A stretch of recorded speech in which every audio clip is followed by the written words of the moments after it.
Yeah! Welcome to Just Gwilly Things. I'm Hilda. I'm Corey. Huh. I'm gonna say this because it's funny. We already did a minute of this. We forgot to introduce the podcast, so we had to restart. So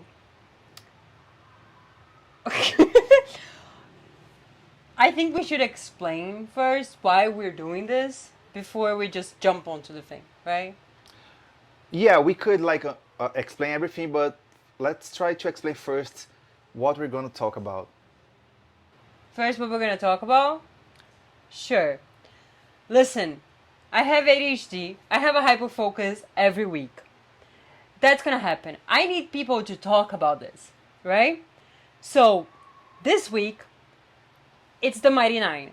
It's the new Prime, Amazon Prime, right? It's the Prime Video animated series from the Critical Role thing. You guys might have seen The Legend of Vox Machina. Um, and I'm just obsessed with the Mighty Nein. I watched the campaign. It was 2 years of my life that I never want to get back. And if you do not know Critical Role, it's like every episode is like 4 to 5 hours. Yeah, the finale, I think it was longer. The finale, we're not gonna go in that merit, okay? I've watched a lot of the Mighty Nein. I'm obsessed with them, okay? And the animated series is coming out this week on the 19th. So I said, fuck this. I'm gonna go first on this thing. And I'm gonna talk about the Mighty Nein. And try to give as little of a spoiler as possible. Still gonna be spoilers. So if you don't wanna see spoilers for the animated series or for the campaign, please be careful. You've been warned. You've also been warned. Oh yeah, So yeah, I know Critical Role. I've watched The Legend of Vox Machina, but I do not know anything about the Mighty Nein. So as Corey explained to me about the Mighty Nein, they will also explain to you. Yep. This is what I'm gonna talk about in this episode about the Mighty Nein. And every episode we're gonna infodump something on you guys. Okay? So this week it's Corey's turn. They're gonna talk about the Mighty Nein. Next week is my turn. I'm gonna infodump something onto you, and I'm not gonna talk about what it is until the day, because it could change until the day. Yeah. So yeah, so this is the Just Gwilly Things podcast. We're just info dumping stuff on the internet. Maybe make the internet a little bit better for neurodivergent people.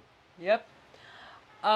So I will start with the explanation of what is Critical Role in case someone doesn't know. You know, I know, someone might not know, so this is also the info dumping. Critical Role is a group of voice actors, very famous voice actors, if we're being very, very honest, that decided to just get together and play a table on Twitch. At the time, it was Geek and Sundry, I think that's how you say it, the Twitch channel. From Felicia Days, I think that's her name. Yeah, Felicia Day. Yeah. So it was her Twitch thing, and they started playing Vox Machina, which was their home campaign on Twitch. But the thing got huge. It was huge, like so big, that when they finished that, they made a channel for themselves, which was the Critical Role. And they started campaign 2. I started watching campaign 2 because campaign 1, if I'm gonna be honest, it's daunting. I think that's the word for it. It's scary. It's so scary to watch it. What is it? Is it because it's long? It's because not only is it long, it starts in the middle of it, right? They don't start like from the beginning, because the game was already going. So let me get this thing clear.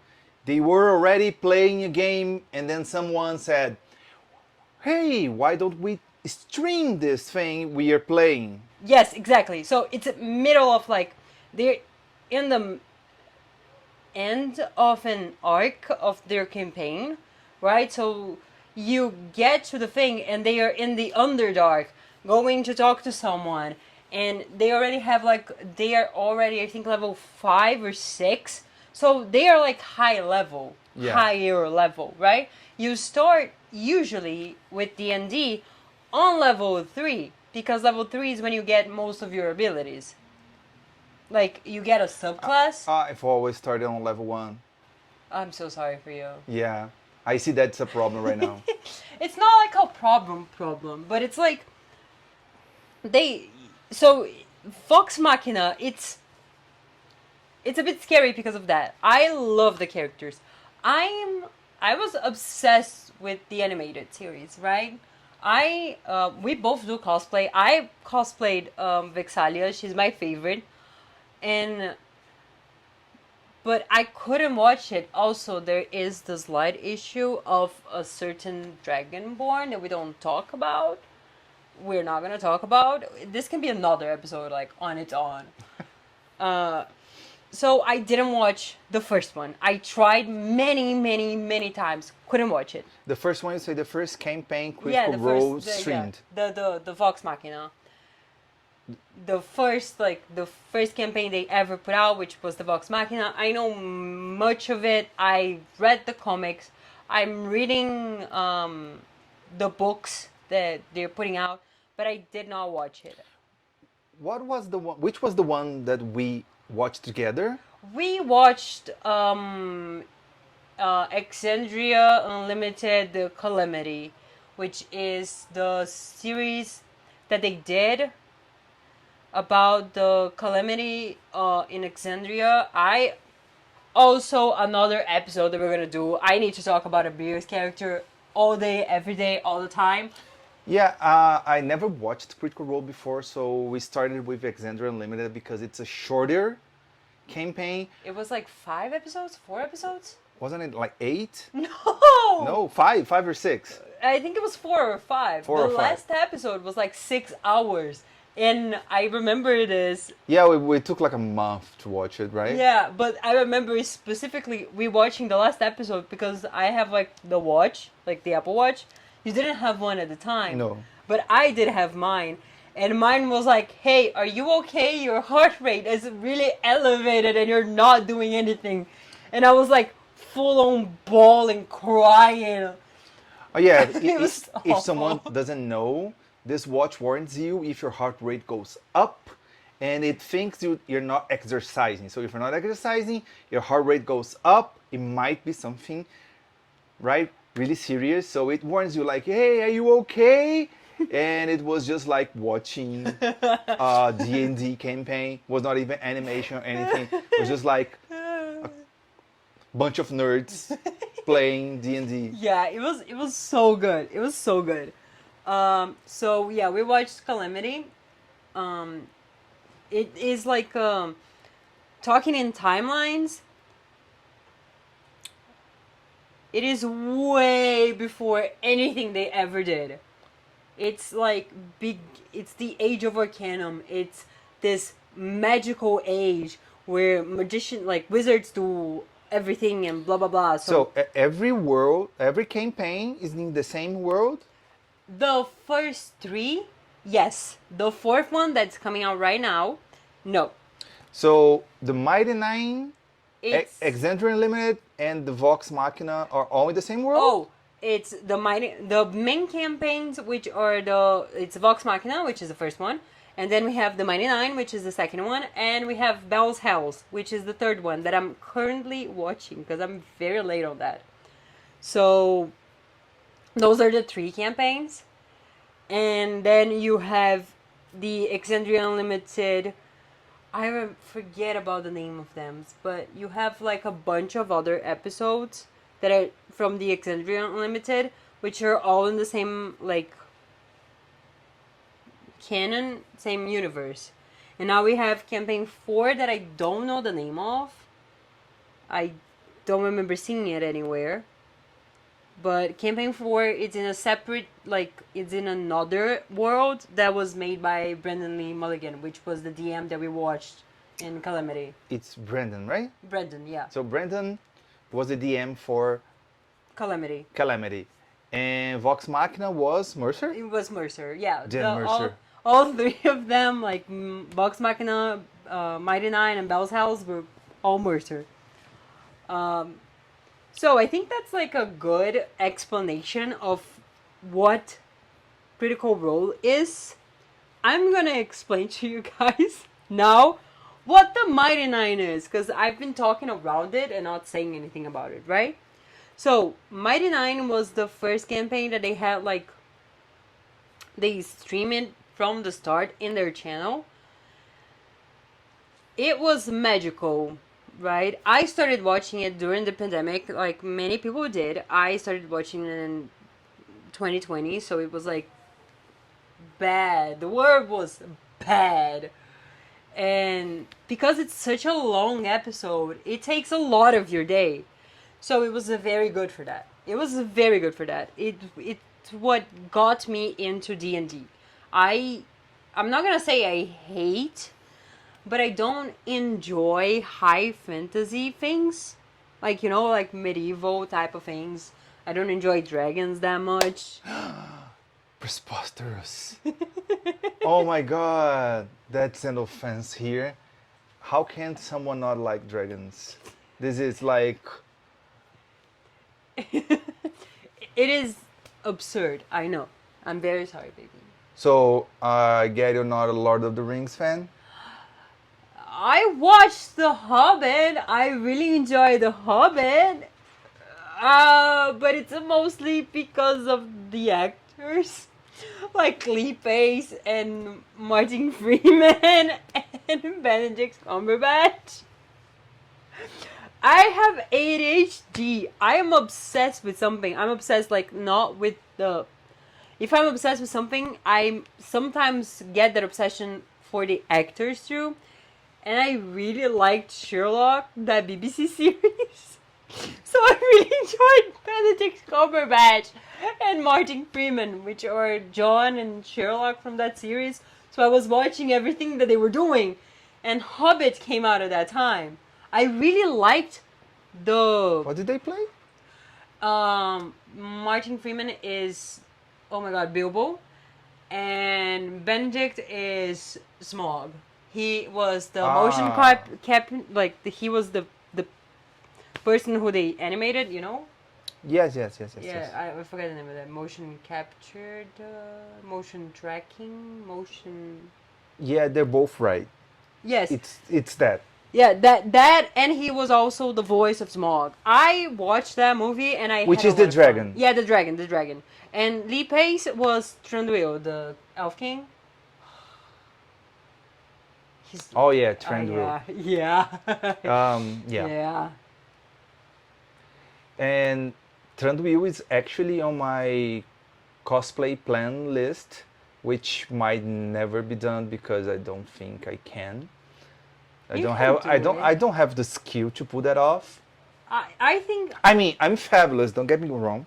I think you do have the skill to put that off. You don't have the body temperature to put that off. Oh yeah, I would definitely You die. would die. Yeah, it's too hot. It's way too hot. I can pull off Thranduil. Maybe. I wouldn't die of the heat stroke that is to put that thing on. Yeah, but I get the feeling we were talking about... Yeah, something else. Totally. So, Mighty Nein. This will happen a lot, don't worry. A lot. So Mighty Nein.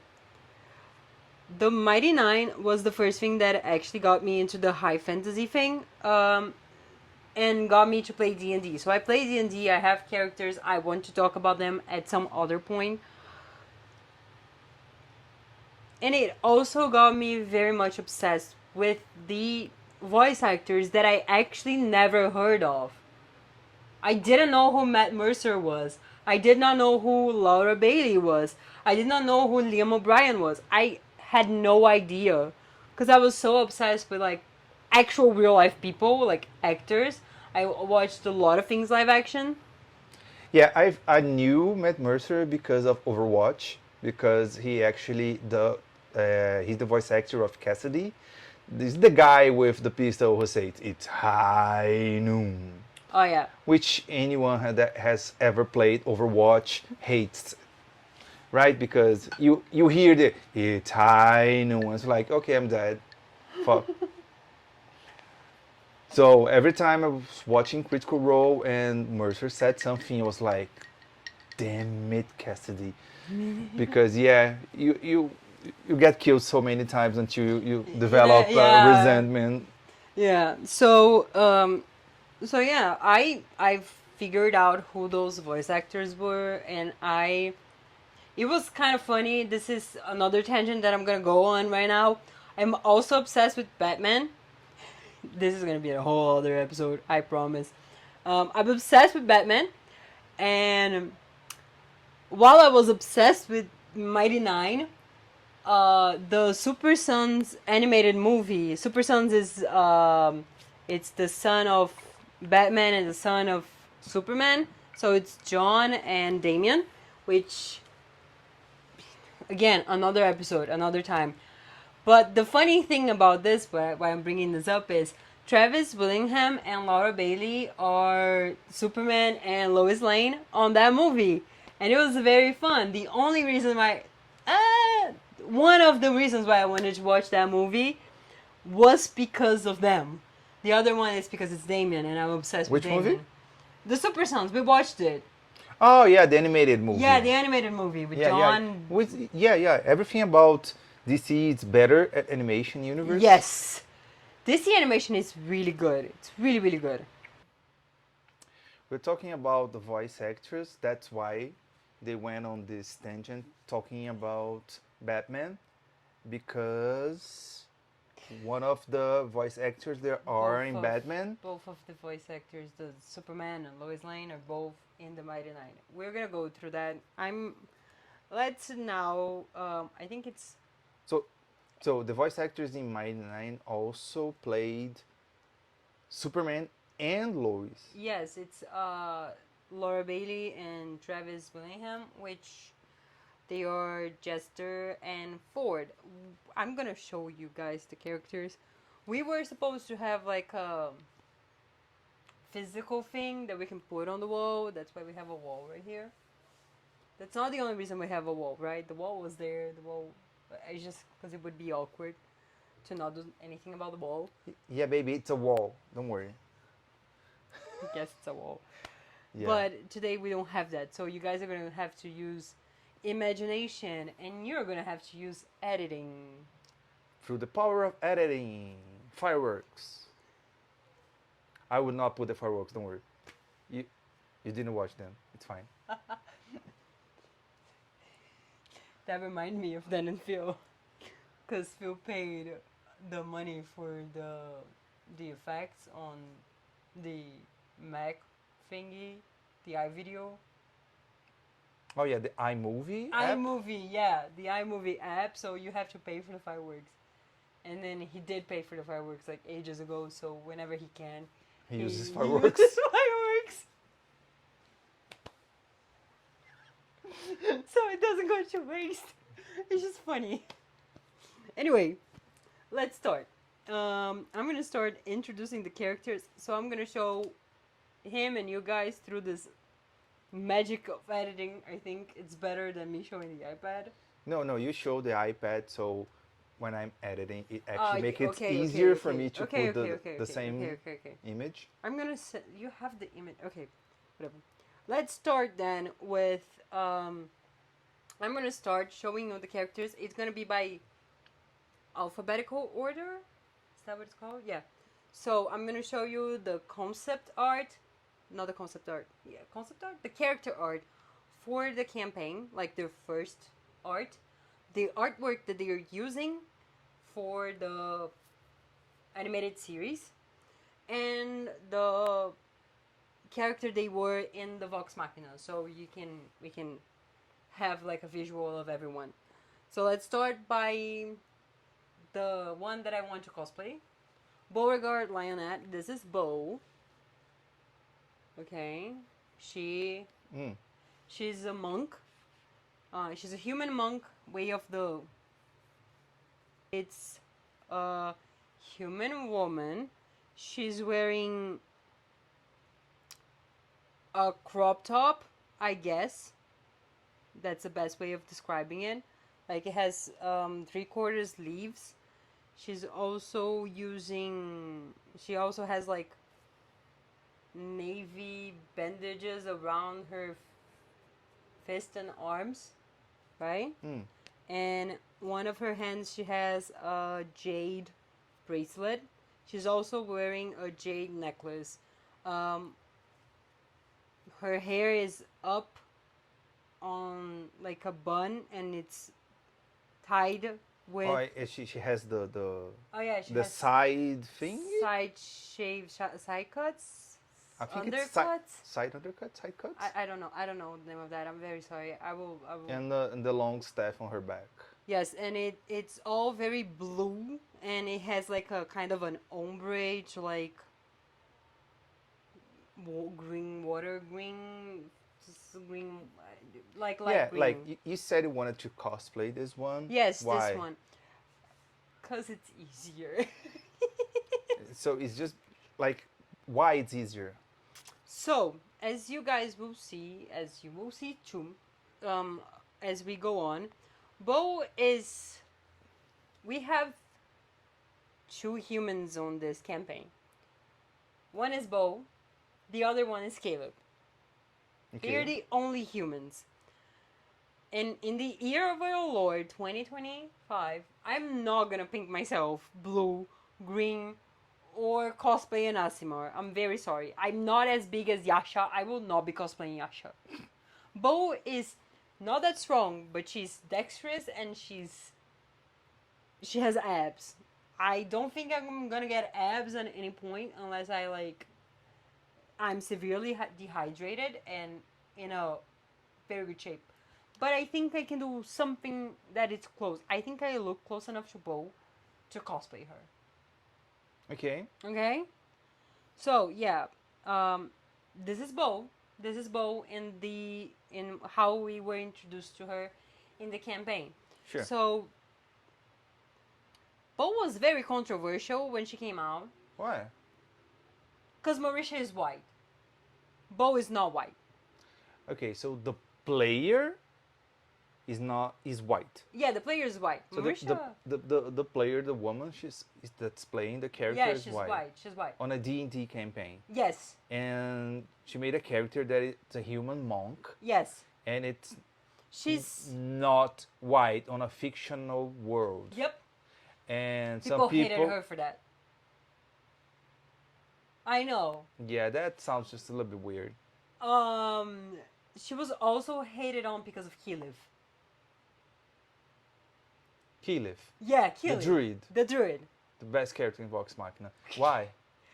Because she was way too whiny. And when she finally got the guy, she didn't want him anymore or something like that. People hated her for that. It was so weird. Like, people hated on Marisha Ray for no fucking reason. So, this introduces me to the right? This is Marisha Ray's character. Marisha Ray is the wife of Matthew Mercer, by the way. They are married. They have a corgi named Omar. Very cute corgi. We've seen it. You remember that we rate dog guy? Yeah, we rate dogs. Yeah, he has a podcast. We watched that. He had an episode with Matthew Mercer and Marisha Ray. Ah, okay, I remember. I remember that. now. Remember that? Remember Yeah. that? Yeah, that their dog was on the show. It's Omar. Yeah. Anyway, By the way, if you do not know We Rate Dogs, please just search up We Rate Dogs. it's so good. He's doing the Lord's work every week. We need that. We need that. Yeah, he gathers funds and helps like street dogs. It's so good. Or sometimes you have a dog that is sick and you can't afford treatment for your dog, and he tries to help you by gathering funds to help your dog get the treatment you need. So yeah, We Rate Dogs, nice. Approved. Anyway, so this is the concept art for Bo. I really enjoy the concept art for Bo. I think me and Mauricio we were kind of in a similar place when I was watching the character and when she was making the character, because she was going through like an ombre phase, that everything had to be like ombre. So I really enjoy her character concept because of that, because everything is very ombre. I also enjoy Bo as a character. I really enjoy Bo. I relate a little bit to Bo. Not a lot. I'm not good at fighting. I was not a monk. I didn't have such a terrible home life as Bo did. It was already. If you guys didn't know, Mighty Nein has the first episode out. That's why I'm gonna spoil it a little bit. Okay. Okay. Good. So it's hinted at in the first episode that the Bo didn't enter the cobalt so in a willing way. She was kinda either like sewed into there or pushed into there or something like that. But she was not willing to go. Okay, you're talking about the character background, and you're saying that she's in a monk order. Yes, the Cobalt Soul, the monk order Cobalt Soul. Yeah, so she didn't get in because she wanted to. Yeah, she didn't. That's what I'm saying. Is she an orphan or something? It's hinted at that she didn't want to go into it. I don't want to spoil it too much. Okay. So I'm just gonna say like she went through some things in her life, and although I relate to the character a little bit, it's not too much. It's a little bit, and I'm not great at any type of martial art. I don't know anything about martial arts. You do? Yeah, I'm your guy. Yeah, you're the guy. But I relate to some things about her. I relate to how angry she is at the world, how she thinks that she can make it right with like just herself, and she's the only one she can trust. And I really related to the character at the time. I wish I didn't, right? You always wish you didn't relate to that type of character. Yeah, kind of. But I like Bo. I really enjoy Bo. So this is Bo's character concept art. This is Bo on the animated show. Here she is. I hope you can see it. I don't know. It's funny, in the video she kind of looks like what's the name of that, the new, Well, she looks like Sokka from Avatar. yeah, I was gonna say kind of looks like the Fantastic Four things, because she's very blue, and the new designs are also very blue, and because you cannot see anything in the camera, it kind of looks like that. It's kind of funny. That's all. So Bo in the animated series, she looks a little bit different. She looks more simplified, right? She doesn't have the ombre effect on her. She still has like a crop top with still like kind of 3/4 sleeves, but it's kind of shorter. She still has the bandages on her arms, but like they're still blue, but they're like a little bit more gray blue. Yeah, I think you have to simplify the design to make it easier for animation. Oh, yeah. Otherwise, it's like a hell to actually draw this. We're gonna see like very much like the simplifications. Molly Mock got simplified to hell and back. It's funny, he's a tiefling. Tieflings are demons. Oh yeah. It's funny. It's funny. Thank you.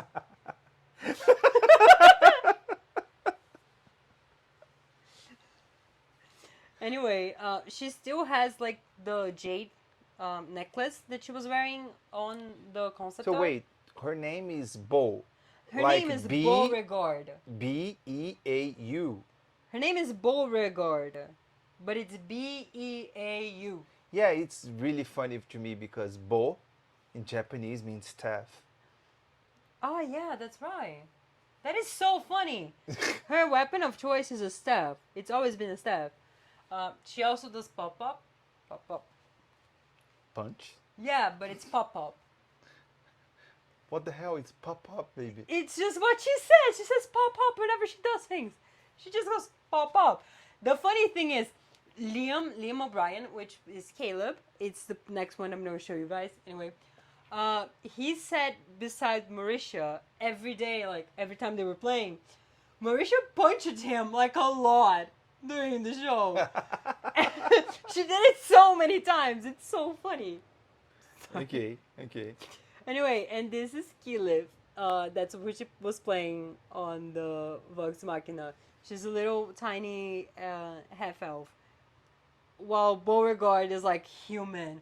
I'm gonna punch you. Type of thing. Yeah. It's very different from what she was in the first one. Yeah, which is nice. Yeah, so like Keyleth was very shy. Bo is very like out there in your face. I'm gonna punch you.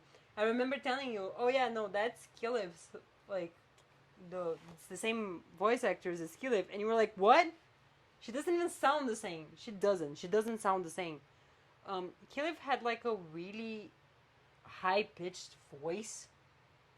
Very like, oh my god, you guys, oh no, kind of whiny. Not a bad thing. It's who she was as a character. While Beauregard is very like secure and has like a low register voice. It's very nice. Yeah, that's good, right? I mean, she's an actress. Yes. Having a good range. Yes. It's really good. Great. So yeah, now we have our second character. As I spoiled already, it's Caleb. So wait, we are on character 2 and we go into character 9. 10 technically. 10? Yes. Didn't you say to me that Mighty Nein were not 9? I didn't lie. They were not 9. They're more than 9? There will be someday be more than 9. Like this, they start as how many? 6. So they start at 6. So they are the Mighty 6. No, they're But Mighty 9. That's the name of another show, I think. I think it is. Okay, so the Mighty 9, but they're only 6. Technically, it's 9 as in no, like it's no, not 9 as in 9. I think it's a pun, right? Yeah, it's because they used German as Zemnian. So Caleb is Zemnian. Yeah, he speaks in German. He speaks in German. So he names them the Mighty Nine, the Mighty No. Because they're not mighty? Because they are Mighty Nine. And people are always very confused, like, why are you saying Mighty Nine? You're only 6. That makes a lot more sense now. Yeah. So this is Caleb in his original concept art of the campaign. He's a little bit difficult to explain. He's also human. He's a white human. He has blue eyes and he's wearing like a long coat that is covered in dirt. He's a dirt wizard for a reason. He's also a ginger. I think that's important somehow.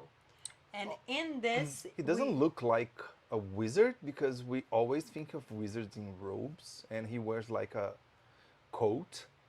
A dirt coat. Respect my man. He's a dirt wizard. Yeah, he's a shit wizard. He's a shit wizard. It became like a joke on the campaign that Caleb was always dirty. Liam, which is the player, described him as like a little bit dirty, a little bit disheveled, and they just went with it and then just went, oh, so he's a shit wizard. He puts shit on his head. Kakaka, that's so funny.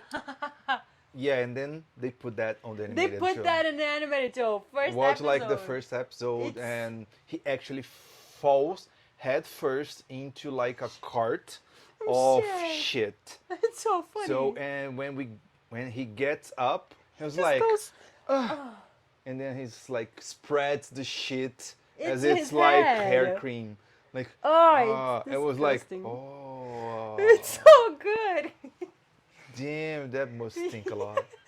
He's a shit wizard. What can I say? He's actually a transmutation wizard. Let me get this right. He is a transmutation, the school of transmutation wizard. That's what he is. And we also have a spoiler on this, technically. He has a little kitty with him that is Frumpkin. Frumpkin. Yes, Frumpkin. What is a frumpkin? It's Frumpkin. It's technically pumpkin. Huh. So there was, if I'm not completely wrong, Liam did talk about this in a Talks Machina episode. Talks Machina doesn't exist anymore. You cannot watch it anywhere. It turns out the person who was hosting, right? Hosting Talks Machina is a shitty person, so they deleted everything out of the internet. But if I'm not wrong, Liam explained that Frumpkin, the name of the cat, comes from like something either he used to say as a child or one of his children used to say Frumpkin. So his name, the name of the cat is Frumpkin. And He looks like a Bengal cat, right? yes, he kind of does. But it's more like a tiger kind of Of thing, fur? yeah. Coloration. Yeah, Frumpkin. It's I think it's okay to say like he's his familiar. Mm. So Frumpkin is actually kind of a fae being because familiars they are kind of fae. They are not real animals. In the world of D&D, you summon a familiar, Yeah. and they are usually fae. So Frumpkin is technically a fae, and I cried so much seeing Frumpkin. You saw me watch. Yeah. I was watching the episode, and the second Frumpkin appeared, I started crying. Anyone who watched the campaign will understand why I did it. But it was just, I saw him, and I was so happy to see Frumpkin again. I mean, I do not know what was happening, but it was a really good scene. It was so good. It was such a beautiful scene. I mean, I didn't cry, but I was like, oh, that's pretty. It's so, oh, I was crying. I'm not even upset about that. So we saw our shit wizard in the character concept of the campaign. Caleb is another character that I find really interesting. Let me show you the other concept, right? The animated one. This is animated Caleb. You see that he's a lot more clean. He still looks very similar. Oh, I just realized his arm is very much more fucked up on this than it is on the original one. Funny. He's still wearing his coat. He has a shoulder bag. But he's way more clean in this one. The other one also has the scarf. Yes, it also has a scarf, but like you see how this scarf, like the character concept scarf, is Oh, like yeah, torn, like- and the other scarf is like shorter and not torn at all, which makes sense, right? For animation, you need this to be easier. So, and he also has like the same type of ginger hair. He also has like his beard, like a 5 o'clock shadow type of beard, and he doesn't have Frumpkin, which very sad, very sad. So Caleb is an interesting character. I love Caleb. Also, I like every character in the Mighty Nein. I don't think there's like a single character that I'm gonna say no. I don't like this character. No, I love all of the Mighty Nein. Caleb was a character that Liam created to deal with grief. Like he was grieving the loss of his father, and he made Caleb to deal with that grief. And as someone who I'm a psychologist, like professionally, I went to school for that. I graduated, so Caleb was a character that I got really attached to. I really wanted to write a paper, like a research paper about him, about how grieving, how Caleb expresses his grief, because So- it's really interesting. So wait, the player, Yes, he lost his father, yes, his father died. like very close to the beginning of the campaign. If I'm not completely wrong, it was something like that. I don't remember if it was like the end of the Vox Machina between the two campaigns, but his father died, unfortunately. So he was dealing with his father death, Yes. and then he started the campaign and made the character to help him deal with the grief. Yes. It was a way for him to express grief. Caleb's whole thing, we're gonna see this. I think we already got like a little bit of a glimpse from like the first episode, but Caleb's whole thing is that something happened, someone is dead. We see him in a wanted poster for murder. So, someone died. Yeah, and we see him in like this very weird situation that he's in. He doesn't have money, he doesn't have components, he cannot keep his familiar with him. Something is happening to him. Yep. So this is like something that is happening, and Caleb's whole thing, and I'm sorry, it might be a bit of a spoiler, is the grief. So Caleb's whole thing is that he's grieving a lot. Is that he's going through a lot, is that he has a lot of pain related to death. And I love the journey he's gonna go through. Caleb is amazing. And I cannot wait to see the transformation and everything he goes through during this journey in the animated series. Okay. Liam was also Vaxodon on the Legend of Vox Machina. This is Vax. Vax. I like him also. He's very nice. You wanna know a fun fact? Sure. You know Vax and Vax, the twins. Yep. Yep. The elf twins. Yeah, the half elf. Half elf. Half elf twins. They are twins because Liam and Laura, the players, the birthday, like day and month, are the same. They have like a few years of difference. But they have the same birthday. They have the same birthday. So they're like, oh, let's play twins. Yes, and so they went and played twins. It's so fun. I love it. So yeah, Caleb is gonna be very good, very interesting. I love Caleb. He's our shit wizard. He's nice. He's cool. He's great. Caleb is gonna go through a journey. I'm gonna cry a lot about it. Oh yeah. Yeah. I'm not even sorry about that, okay? Do we need a break? Nope. Okay. Fine. Just need to stretch a little bit my legs. Okay, this is kind of funny. I'm gonna say this. I told him that we're not gonna put feed on the internet. My feed are not gonna be on WikiFeed without me getting paid. This is a joke. So I told him that no feed should be in shot ever. And you moved and you put a pillow on top of a feed. Yeah. Protecting my modesty. That's it, baby. You go. You do it. Well, so far we've seen like 2 characters. I Yep. like the space. We're We're going. We're gonna be here for hours, and I'm very glad about that. Well, I'm glad someone is watching this and actually enjoying it, right? All right. There is someone over there, right? All right. Anyway, next character. This is gonna be fun. New character, Dun, dun, dun. as the Smash Bros says. Yes. This next character is really interesting. I like him. I like everyone. I'd say that already, right? Yep, you said This- that right. This is Ford. As FJORD. Ford. Like Fjord? Yes, like Fjord. But it's Ford. Why it's Ford, not Fjord? I don't know. He says Ford. But it's with the J. I think it's funny.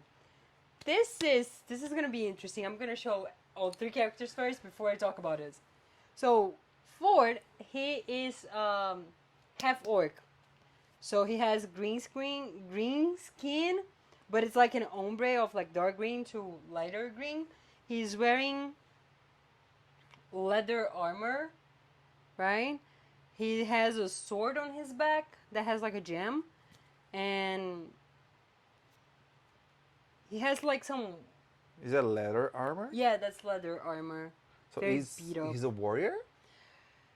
He's a sailor.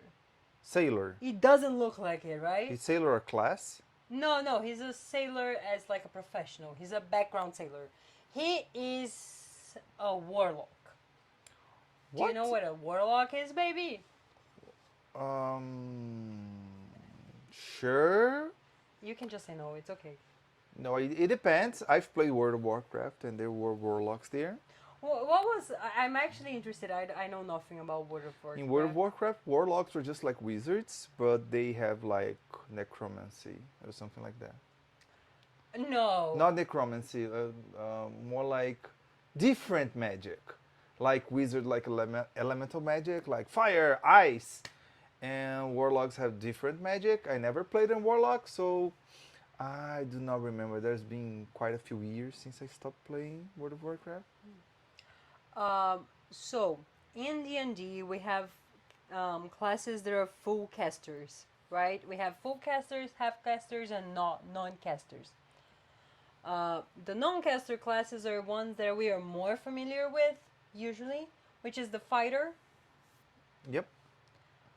the ranger, and the rogue by the definition, I think. I don't remember if the ranger is one or not. But like fighter is one that it's like barbarian. Barbarian is also one. Half casters are people that can punch things, and a monk. Monk is also non-caster. And then we have the half casters, which is bards, clerics, druids, something like that. And Okay. the full casters are the warlocks, the wizards, and the sorcerers. Okay. Warlocks get their power by sugar daddies. Wizards get their power by by putting their head down and reading a lot and learning shit. Sorcerers, they're just lucky and they were born into it. So they're like kind of nepo babies. Okay. That is a great way of explaining it, right? Right? So warlocks have to make a pact with something to give them their powers. Okay.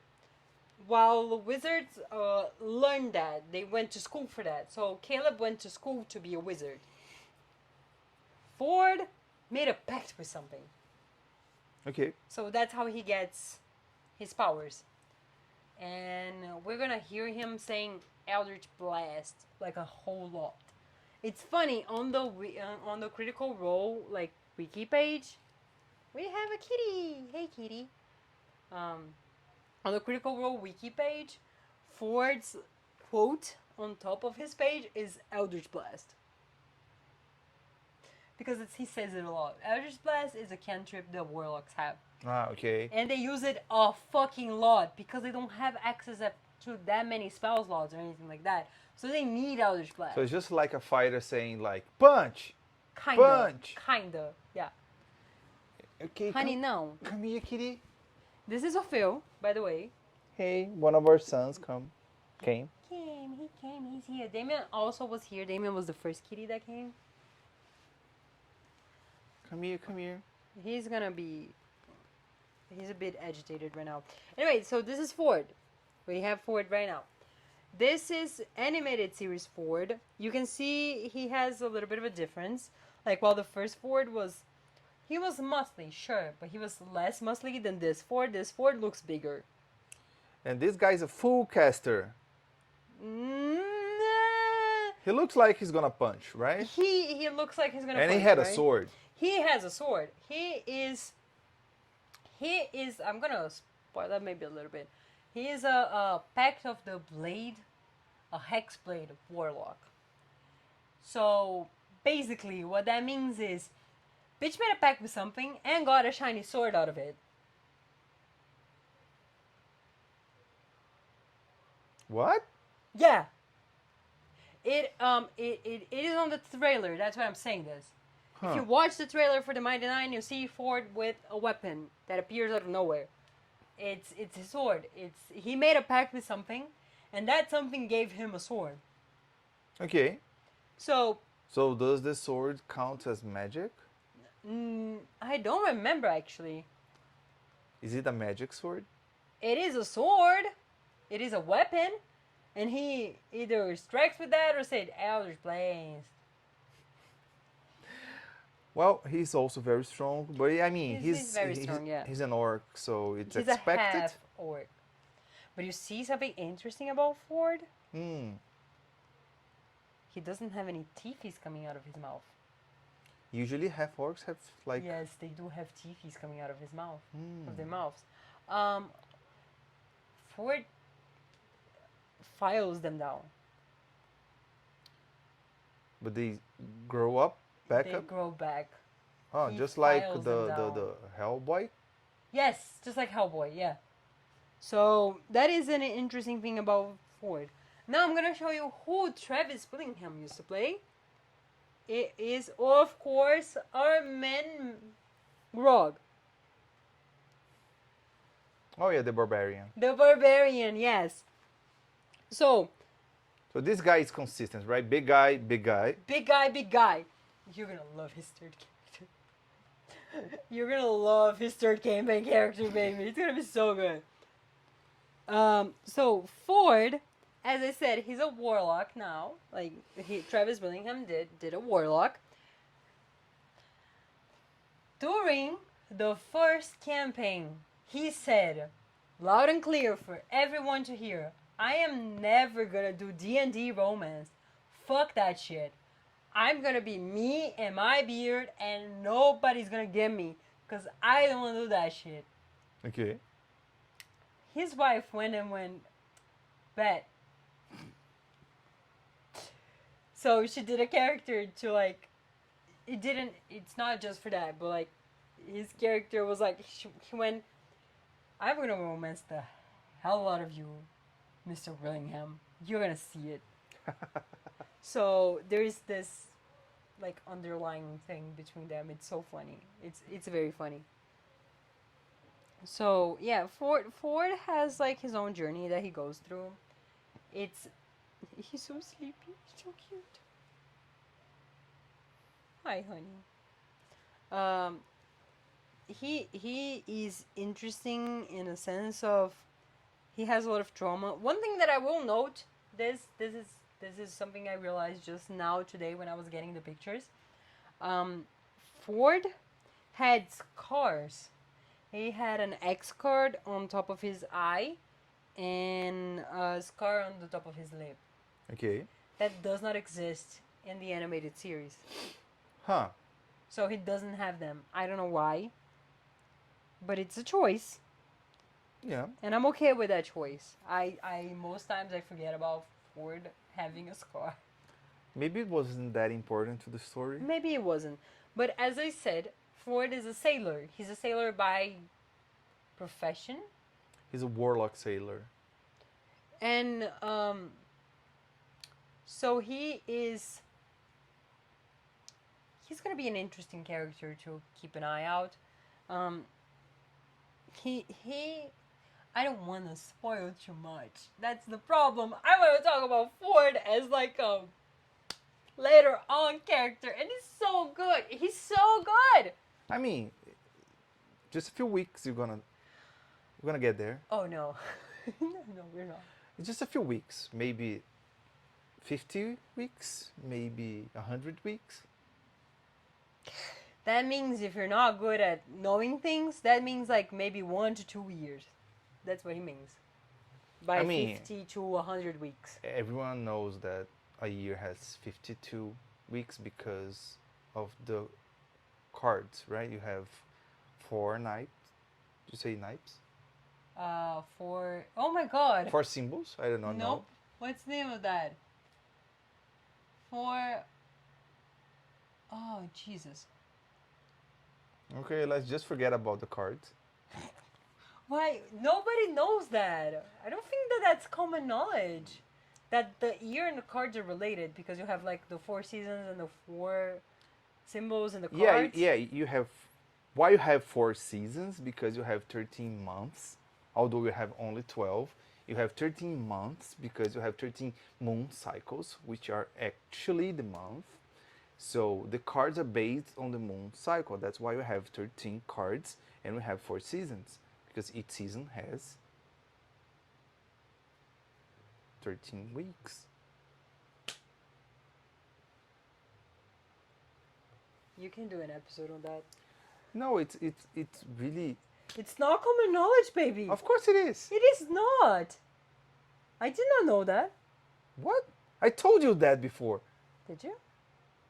Anyway, 52 weeks a year. I cannot get my coat. Give me your hand. Thank you. So yeah, it's just a matter of weeks till we get to that part. I just don't know. I just do not know how many weeks. It's probably gonna be a lot, right? Yeah. Do you think it's gonna be like third season, fourth season? Okay, let me see. If we're talking seasons, I think arcs, like, the campaign has 6 arcs. I might be wrong about that.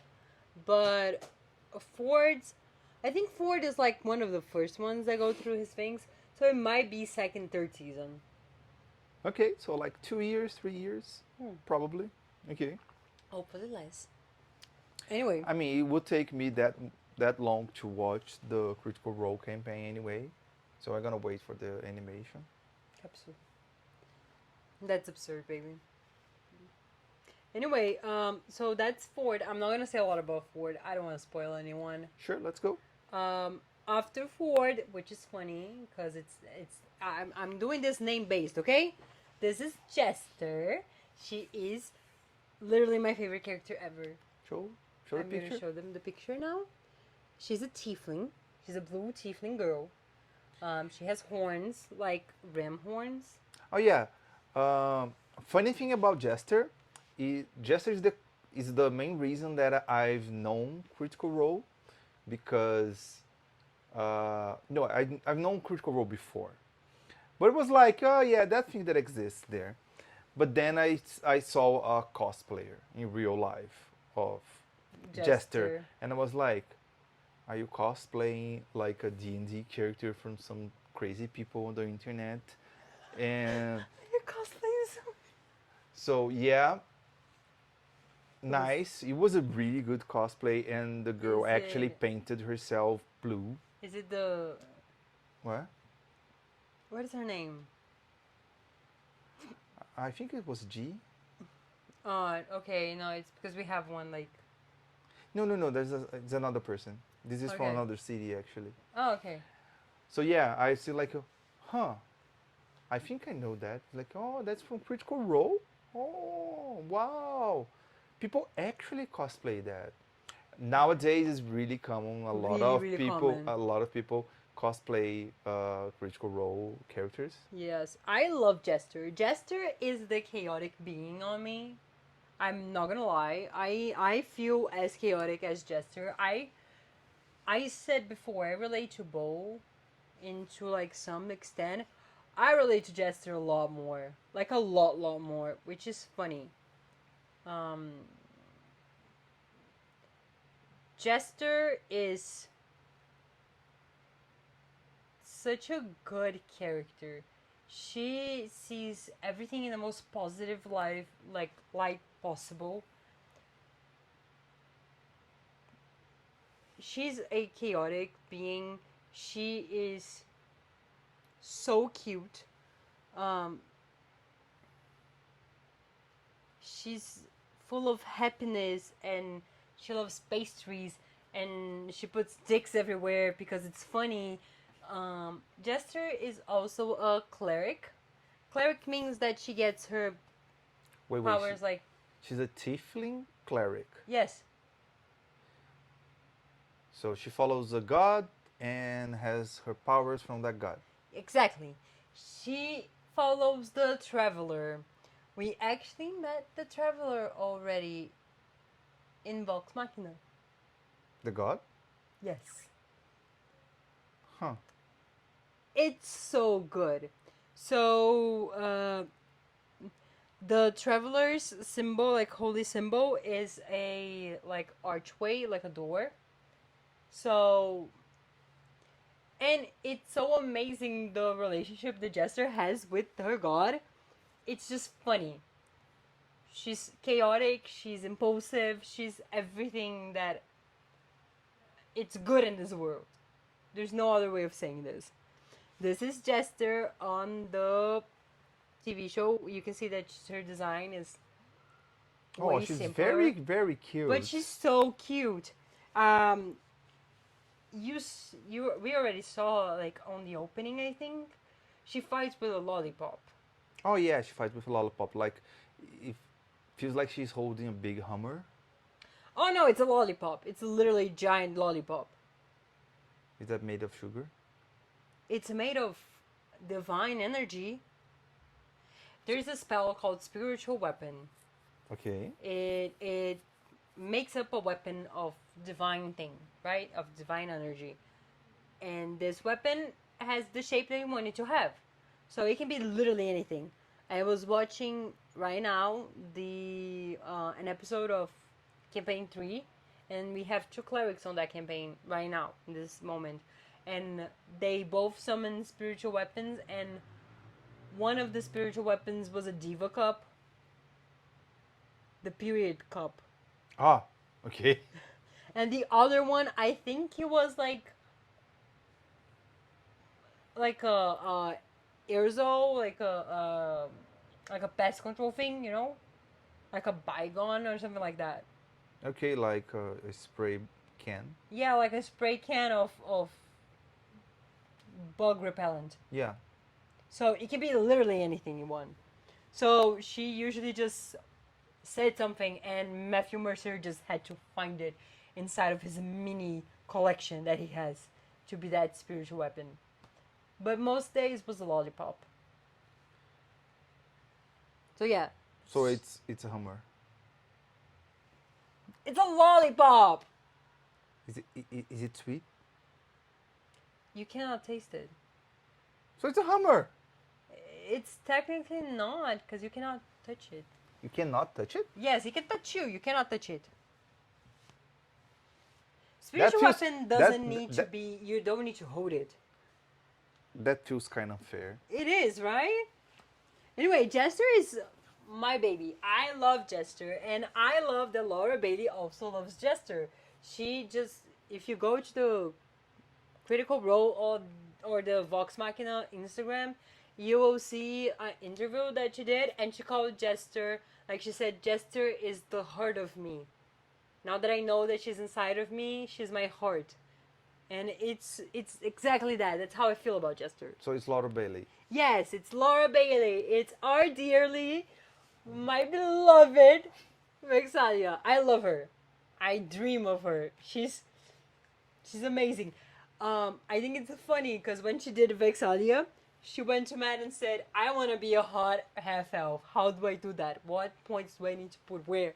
And he went, oh, if you want to be hot, technically you need a lot of charisma. So she just put like a ton of things in charisma because she wanted to be hot. She wanted to be a hot half elf. Yeah, that's mission accomplished. Yes. She's very hot. She's so hot. I love her. Yeah, but I don't think she's actually hot because you cosplayed her, so. Thank you, baby. I really enjoy every character that Laura Bailey does. I am a Laura Bailey, I don't know, follower. I don't know how to say this. I love Laura Bailey, okay? We're technically watching right now Fullmetal Alchemist. Fullmetal Alchemist, and we watch it in Japanese because I'm also a sucker for original dubbed things. Okay. Look at Orpheus. Look at Orpheus! Oh, The the prettiest cat. He is so pretty. He's the prettiest. Baby, I don't know how to say this to you. Can you push the thing back to the... I'm not gonna lie. This is Luna. This is Luna. This is our baby. She's a baby. A baby. She's Very Luna. small kitten. She's not that small anymore. She's almost 6 months old. Oh yeah, And we right? love her. She is 6 months old. Oh my god, she turned 6 months, yeah. There's food right here, we're snacking. And she wants the food. She is like, yum yum yum, food, give it to me. Yum, yum, yum. Yum yum yum yum. Gostoso. É um bebezinho. Bye, baby. Bye, baby. So, Jester. Jester is really important to me. Jester was the reason why I wanted to play so many tieflings. Like, there is a joke, like there is a stereotype on the D&D community that gay, like queer people play tieflings. Ah, yeah, okay, heard about that. Yeah, it's true. It's me. I'm the stereotype. Yeah, I can see that. I'm queer. I'm non-binary. I'm also pansexual, and I play tiefling. It is my favorite. My first tiefling ever was a pink tiefling, and I loved her to bits. I still love her to bits. So Jester was a really big influence on me playing D&D. Jester was a big influence of how I saw my life on that horrible like time frame that we were. It was really hard on everyone. And if being this chaotic little being that also had to be sheltered and had to be inside for a really long time, Luna, no. She could be that like ray of sunshine. So could I. Okay, makes sense. Yeah, so Jester was really important to me. I think about Jester, like I have really found like fond memories of her. I would love to cosplay her. If I didn't have to paint myself blue. Wouldn't you cosplay her without blue? No. I think the blue is very important for the Jester. Like Jester's character, her being blue, is really important. We're Okay. gonna learn that throughout the series, but it is very important. Something funny. Anyone who's playing who ever played D&D, who played a tiefling on 5e, knows this. Tieflings are resistant. They have resistance to fire. Jester doesn't. Jester is resistant to, I think it's cold damage.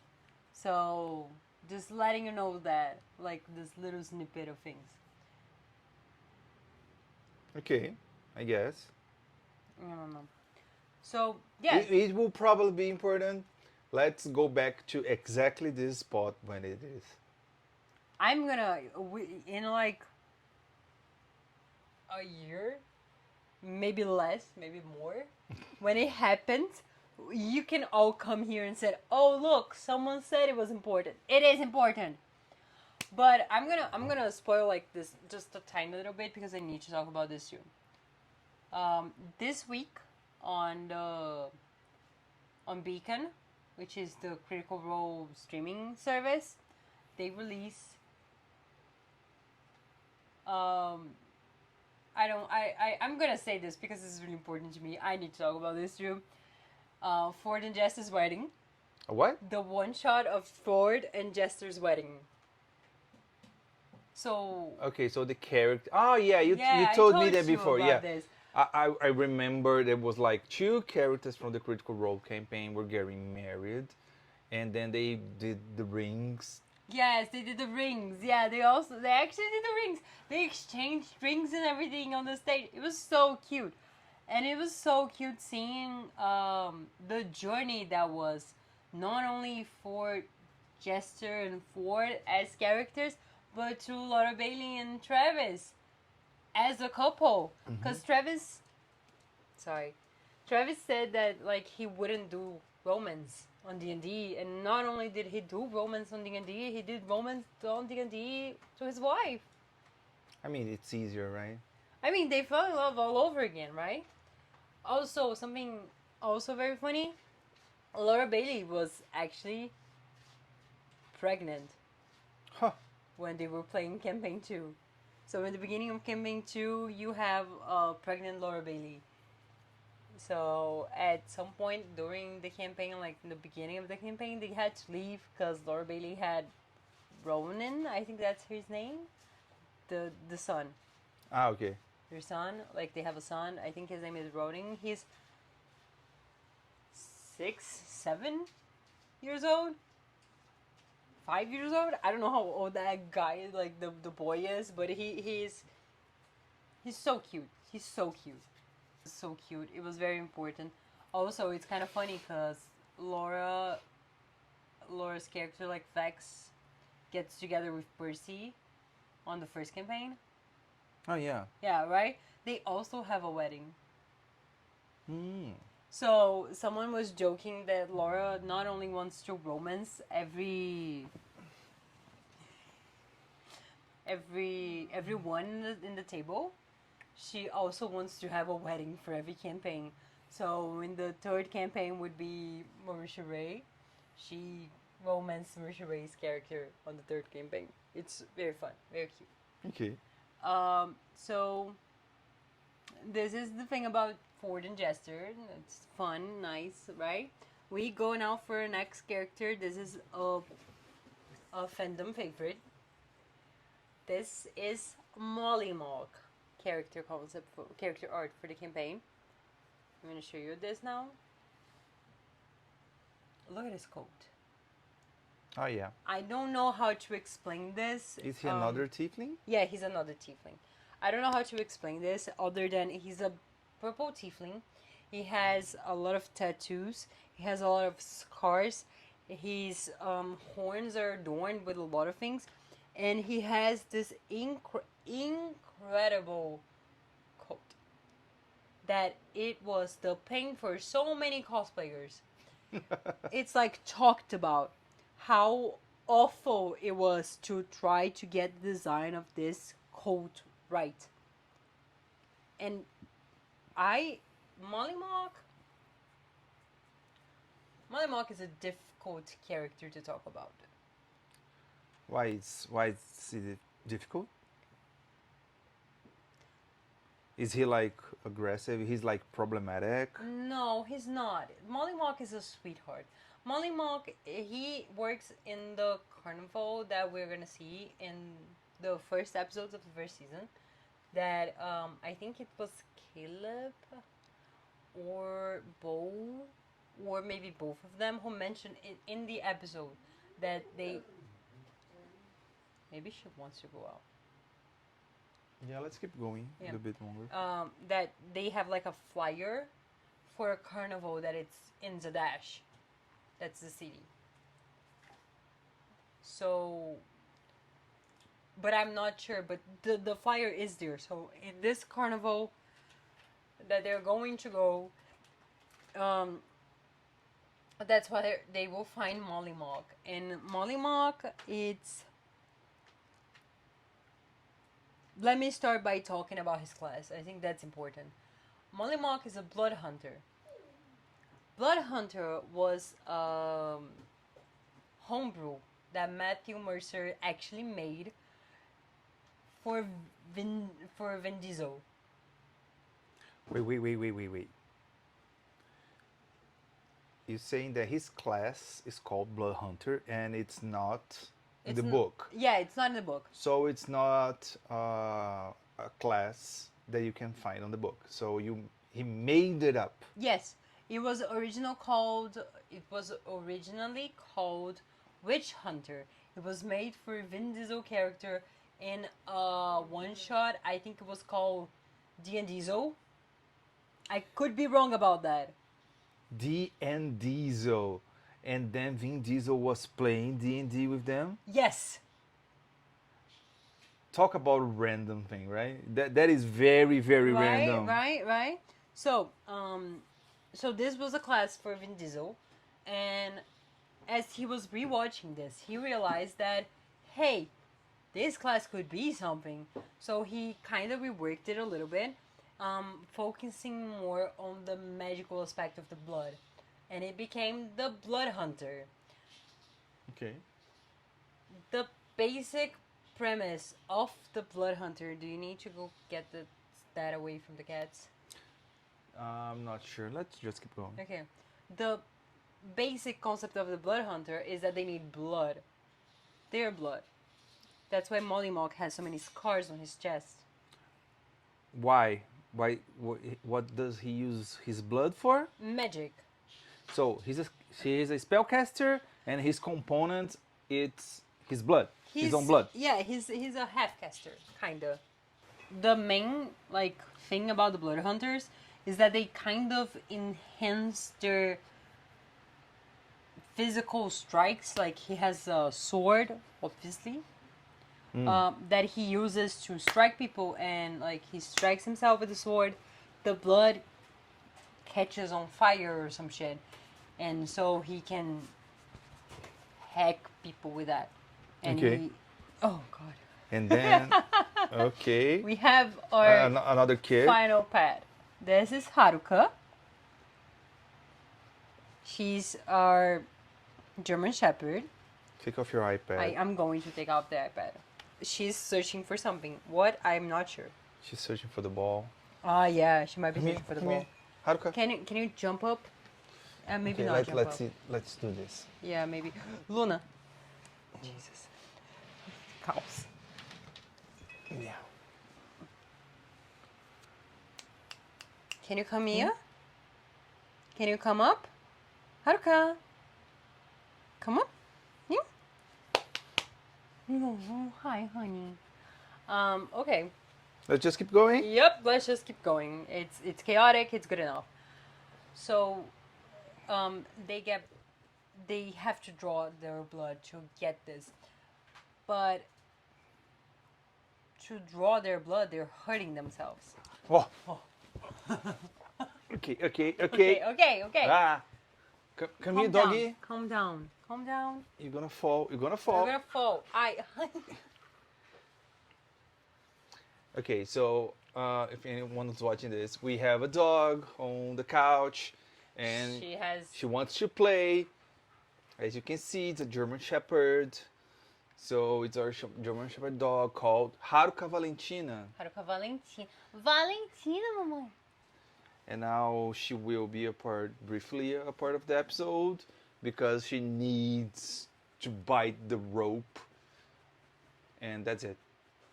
So she'll just sit here and bite the rope. Yeah, I maybe. hope it's just that. We hope And that. she doesn't like strike all the cameras down and the lights. Yeah. And But Haruka, no, you go clean yourself on the floor. This isn't appropriate. that's okay. It's not showing. That's okay. It's not showing. Sure. So yeah. So for you to get like that, for you to get the bonus, you need to hurt yourself. So you need to deduct hit points. So Okay. every time you start attacking people, you lose a few hit points. Okay. That is a problem Yes. if you don't manage it right. You see what I'm getting at, right? No. Good. Don't see what I'm getting at. Molly Mock is a great character. He's beloved by all. Molly Mock made an impact with so many people. There's not much to say. The only thing I will say though is that I hope Taliesin Jeffy, which is the voice actor that plays Molly Mock, got better with his Irish accent. It was so bad. Most of the time he did not have the accent. It was awful. Now, So he tried to play this character with an Irish accent. yeah, it didn't work. Didn't work. And Didn't work. He kept playing like that. Yes. Sometimes he was like slip back into the accent. The accent was not good. I'm so sorry. Taliesin has said that. He said that the accent was not good. It was not good. Okay. This, however, I will show you now. It's Molly Mock's animated series character concept. Right? This is Molly. Oh yeah, much simpler. So much simpler. It's like basic. It's just like it has the same colors. It has one tattoo right here, but he doesn't have like his face tattoos. He doesn't have any of the scars. He doesn't have anything like that. The coat is still long. It's still kind of beautiful. He doesn't have any of his horns adornments. Oh, he still has a lot of cleavage. That is basic for Molly Mock. Molly Mock is a slut. Ah, okay. Molly Mock is a slut. Everyone needs to know that. Molly Mock is a slut. But he still has his weapons. He still has the basic of his character, right? Yep. Some people were actually kind of disappointed about the coat. Like, of course you couldn't make that. You've seen this shit. This shit is not doable in animation. Yeah. Like, there's no way of doing this. It's open sleeved. It's beautiful. It's not possible. People have tried to do like this coats in real life, and it took years. That doesn't seem that complicated, but yeah, I guess it's not easy. It's not easy. Like everything, it's embroidered. Like all of these things is embroidered. There's patchwork in the back. It is a very complicated coat. Okay. So this is Molly. I like Molly a lot. This Oh. is the character he was on Vox Machina. This is Percy. Yes, Percy. Yeah, Percy is a personal favorite. I really enjoy it. I really enjoy that. I'm gonna. This is a spoiler for campaign 3. Okay, jump a Okay. few minutes ahead. On campaign 3, Fern, which is the character that Ashley Johnson plays, Pike. Ah, okay. So Fern is a druid and she has elemental with her. The elemental takes the form of a monkey. So it's a tiny monkey that is with her. They go to Whitestone. Okay. They meet Percy and Vex as like older, like they're older now and like they're the lady and the lord of Whitestone, right? Yeah. And she goes to Percy and goes, "Hey, you have a gun. Why don't you make a gun for my son, aka the monkey?" And he does. So the monkey has a gun that he reloads with his shit. With his flaming shit. Flaming shit. Flaming shit. 'Cause An he's a actual fire- literal monkey. Yes! He's a fire elemental that is shaped like a monkey. He behaves like a monkey. Okay, so He it is not shits- actually literally a monkey. He is an elemental. Yes, but he shits on his hand. It catches on fire. He puts in the gun and he shoots the gun. Okay. Still, it's a monkey with a gun, and Percival the Rolo did that. Yeah, that is a shitty move, sorry. She got a net 20 on her roll to convince him, and he went, "Okay, I'm gonna do it." So he did it. It's funny. It's funny. Okay, end of the spoiler. So yeah, he's Percy. It's nice. Yeah, I actually wanted to cosplay Percy, but mostly because Corey cosplay Vex, so it was gonna be like a Couples couples costume, right? cosplay, and yeah, that would be nice. But I really have hard time doing his hair. The rest of the character design it's okay. I can do it, but the hair, the going pointy up hair. hair here is really a problem because of where my hairline is.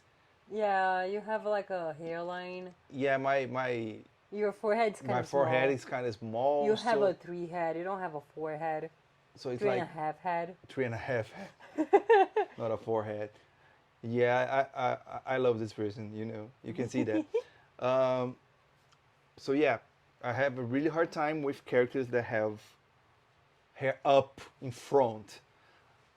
I think his original style, like character for the campaign doesn't have that hair up. I don't remember. We can check. I mean, Anyway, it's not undoable. It's not just undoable. It's just a pain in just the a ass. pain. Yeah. Yeah. I also have these glasses already if you want them. Anyway. So now we go for a very interesting character that I really enjoy. This is not the brave. No comment. Not the brave altogether. It's a goblin. Yep, the goblin. Uh, Like bloopers and like, oh my god, no! Get the stop it! okay. So let's keep going with Let's not the keep brave going. because we were Distracted. very interrupted and distracted by pets. Oh no. So Haruka and Ophiel are mortal enemies. So not mortal enemies, but they don't like each other that much. And Ophiel is right there. Haruka is right here. This is gonna be like a cold war going on, so maybe sometimes we need to stop and get her away from him. Or him away from her. He looks like he wanna kill someone. Okay, so not the brave, Not the brave. Okay. no comma. Not the brave. This is not the brave on her character art. Okay, As you can see, she has most of her body covered up, and like her ears have bandages, her hands have bandages, because she's a goblin, and goblins are not very welcome in any city in any D&D game ever. Like you want to make your life harder, you play a goblin. I didn't even know you could play a goblin. It's a 5e thing if I'm not wrong. Funny thing, I think this is an interesting thing. No, let's keep talking. I'll talk about that later. So, not the brave. She has porcelain mask that looks like a human face, right? Oh, that's a porcelain thing. Yeah, that's porcelain. It isn't very well translated into the animation. I only know that it's porcelain because Sam said it was porcelain. So it's the bottom half of a doll or something like that. So why does she have that? So she can pull the hood down, and if you see this bottom half of her face, it looks human. At least more human. More human than a goblin would look like, right? So Nod is an interesting character. Nod is... We already seen that Nod is going through a lot when we meet her. Yeah. She is an alcoholic. She's drinking a lot. She has like this problem. We see that she likes to collect things that doesn't make much sense. Like she grabs like a bunch of things from somewhere and then she throws them out. She grabs the button and puts it away with her, and the chandelier, like and the candlestick to go beat up Caleb when they're first meeting. Yeah. But we see that there is a sense of like wanting to get close to him, to learn magic, because there is something there. So she's a very good character. Very good. She's a very good character. This is not the brave in her animated thing. Yep. She looks very similar. Like, of course, there's less bandages. She looks very mischievous. She is a rogue, by the way. Rogues are like thieves. Yeah, so she's a goblin rogue. She's a goblin rogue. She's arcane trickster. That's her subclass. A what? Arcane trickster. Arcane. Okay. Yes. Basically, somehow, some way, even though we have classes that are non-casters, we still have magic subclasses for that class. That actually makes sense. Yeah. Yes, it is. So like rogues are non-casters, but they have the arcane trickster, which is like a possibility of doing magic. Nod is so cool. You can see that Sam Rigo has a thing for small characters. He's Kalen on Vox Machina. Which is the second best character in Vox Machina? In Vox Machina he's a bard. On Mighty Nein he's a rogue. If I'm not wrong, in Vox Machina, which is the talk show that no longer exists, Okay. unfortunately, Sam said that Liam, Caleb, chose the character, chose the class and the species for him. So he said, hey, you're gonna play a rogue goblin. What you're gonna do with that character, I don't know, but this is what you're gonna play. And he went, yeah, okay, I can do that. How do people feel? Yeah, Liam said, hey, you're gonna play a goblin rogue, and he just went, oh, okay, I can do that. So he chose a story for her, and it's a very lovely story. Many people are gonna relate to Nod. You wanna know something very funny? Sure. You know... I'm all about funny. You know Gino? the artist. Yep, sure. She made Mighty Nein sticker.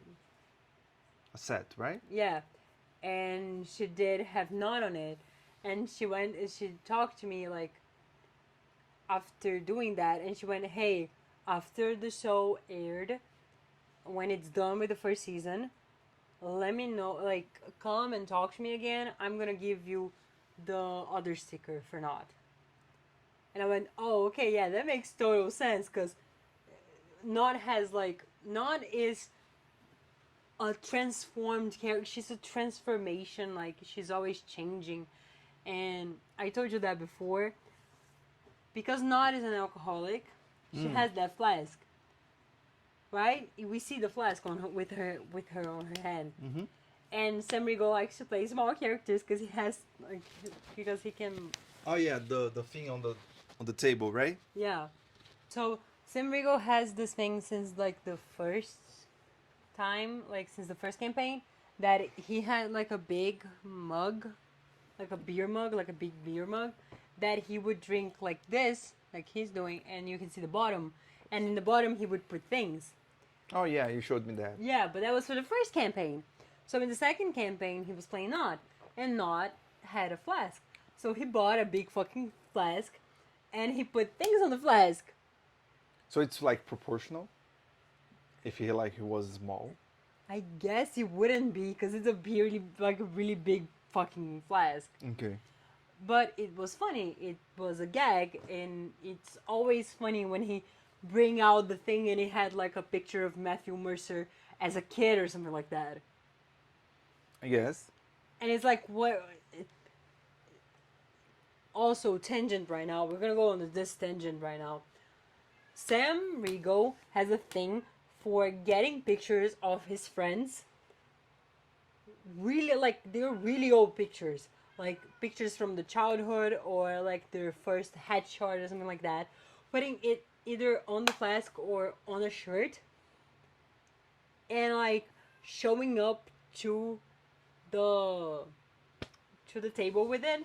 And then halfway through the episode, on a really tense scene, he takes his sweater out, and it's just like a really old picture of Matthew Mercer. And it's always like that. It's like middle description, and he just looks and he goes, "Where did you get that? Holy shit, I hate you. Where did you get that?" He never lets anyone knows where he got the pictures. Obviously, he has someone on the inside. Obviously. Obviously. I hope so. At least I hope he's not breaking people's homes. I hope so too. But it's like so funny, and he has like some of Mauricia Ray's, like Ashley Johnson's. Everyone has had. In the new campaign, he already did that to Brendan. Because Brendan is a new GM, right? So Sam, in the last episode, in episode 5, the episode that it's airing, like as we were recording this, I'm aging this this podcast. I'm very sorry. Sam was with the shirt that had Brendan Lee Mulligan's face on it. And if you are subscribed to Beacon TV, you can enter their Discord server to go on the Secret Sam Rigo channel. Wait. Secret Sam channel? To get pictures of Brendan's face. What? So he can put it on the shirt. I'm actually surprised. I'm sorry. I'm not trying to act poorly. I'm actually really surprised. I do not use Discord that much. So every time something about Discord culture comes up, I was like, really? People do that? Oh, this is like Critical Role culture. I was actually wondering when he was gonna do that. Like, hey, this is the email that you can send me Matthew Mercer pictures or any of my friends' picture that you'll find on the internet out there. Just send it to me. No, it's a fucking Discord server. Like, it's it's a Discord channel on the Discord server for Beacon, and then you enter, and then you can like submit your picture of Brendan Lee Mulligan, and maybe it's gonna get there. It's gonna get on the shirt. It's gonna be on the show. So it's funny. Okay, I guess. It is funny. Let's keep going. Let's keep going. Last character for today. This is Yasha. Yasha? Yasha. What is her last name? She has a last name. Yasha Nidoring. Yasha Nidoring, I think that's her name. She's a barbarian, pact of the Zealot. Race? She's an Asimar.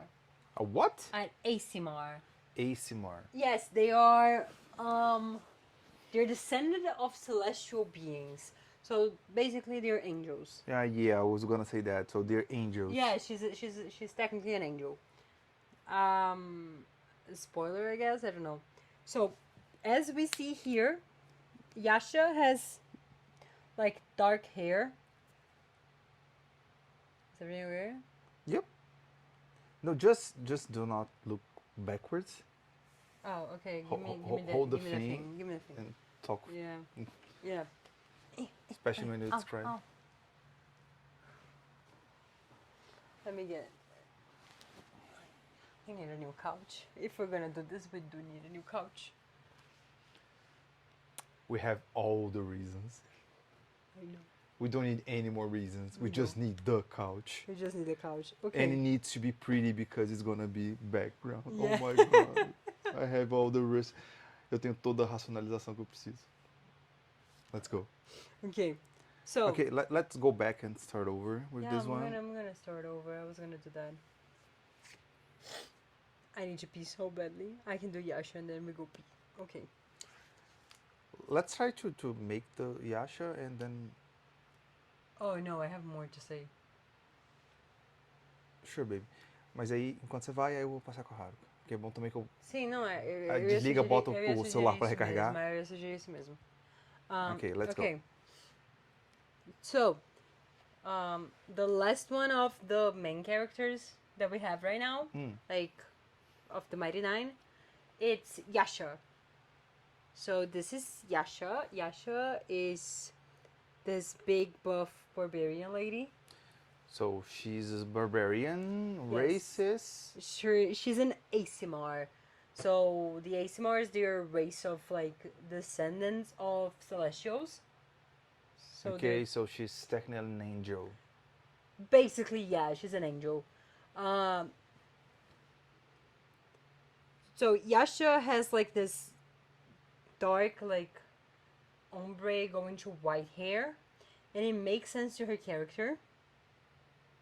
But you can see on her picture that she's not a very big, like she's not very muscly, right? Okay. She's just kind of small.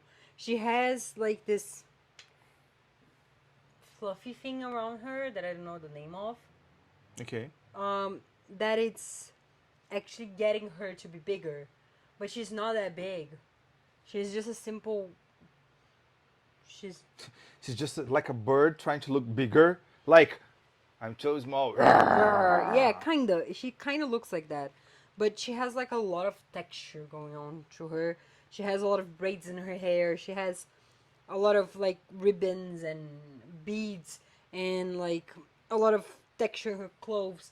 She has a lot going on. So obviously she was not gonna look like that Yeah. for her animated series. So this is Yasha for the animated series. You can see that she changes quite a lot.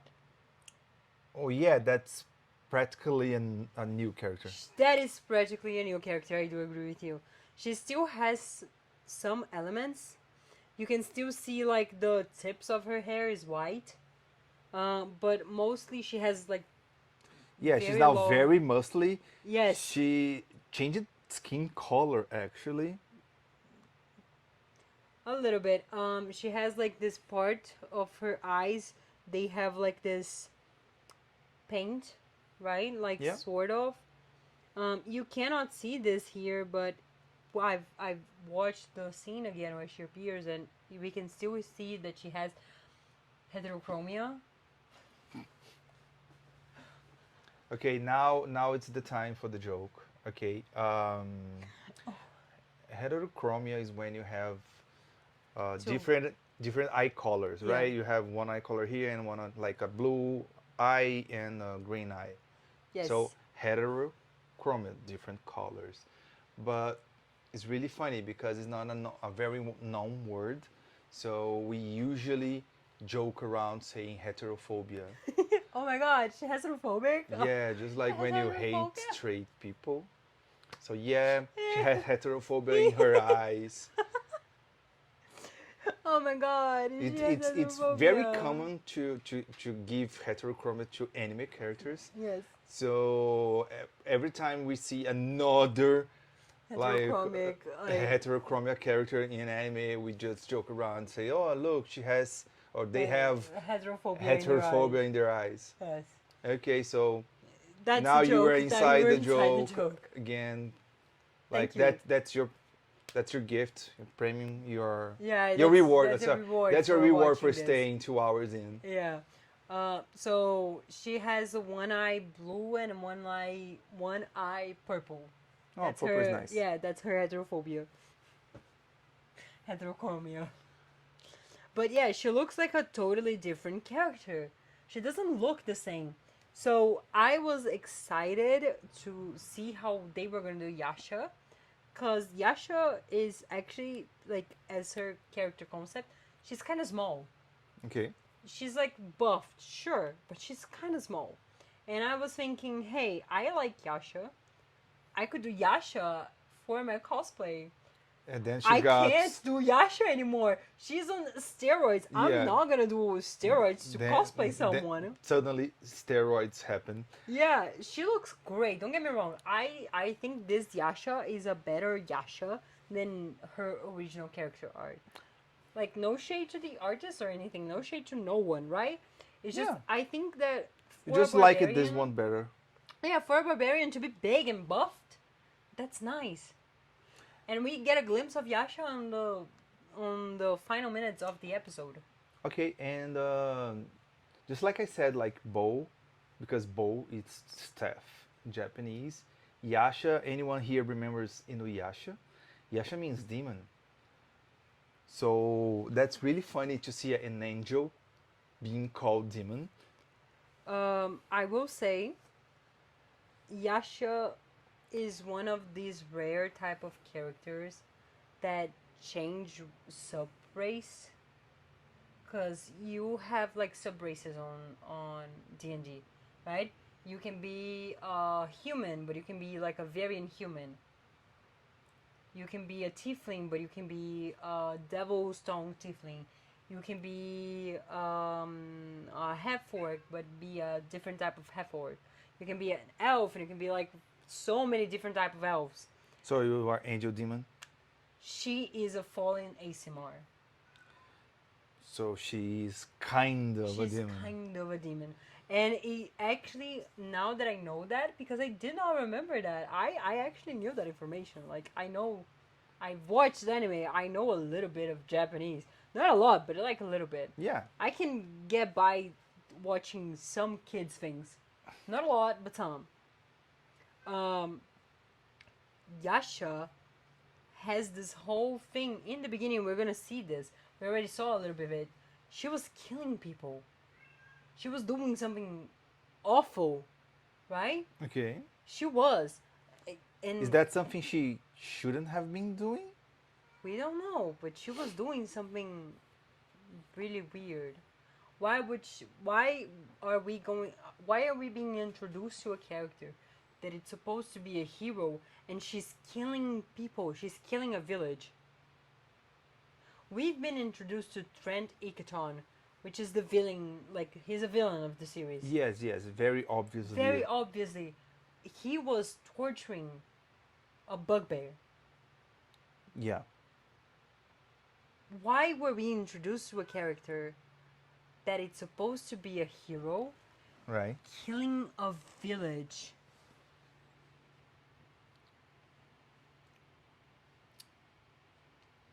Well, let's talk. Let's say it like. Actually, no. Let's not say it. Let's just watch it. Let's just watch it. I know what's happening. You don't. Yeah, I do. I do not.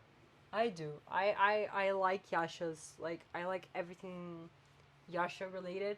Yasha goes through a lot. Also, I will say this right now. If I see anyone at any point during this fucking series saying that um, Yasha is straight or trying to erase Bo Yasha. They are canon, they are a couple. Bo and Yasha get together, they're lesbians. Leave the lesbians alone.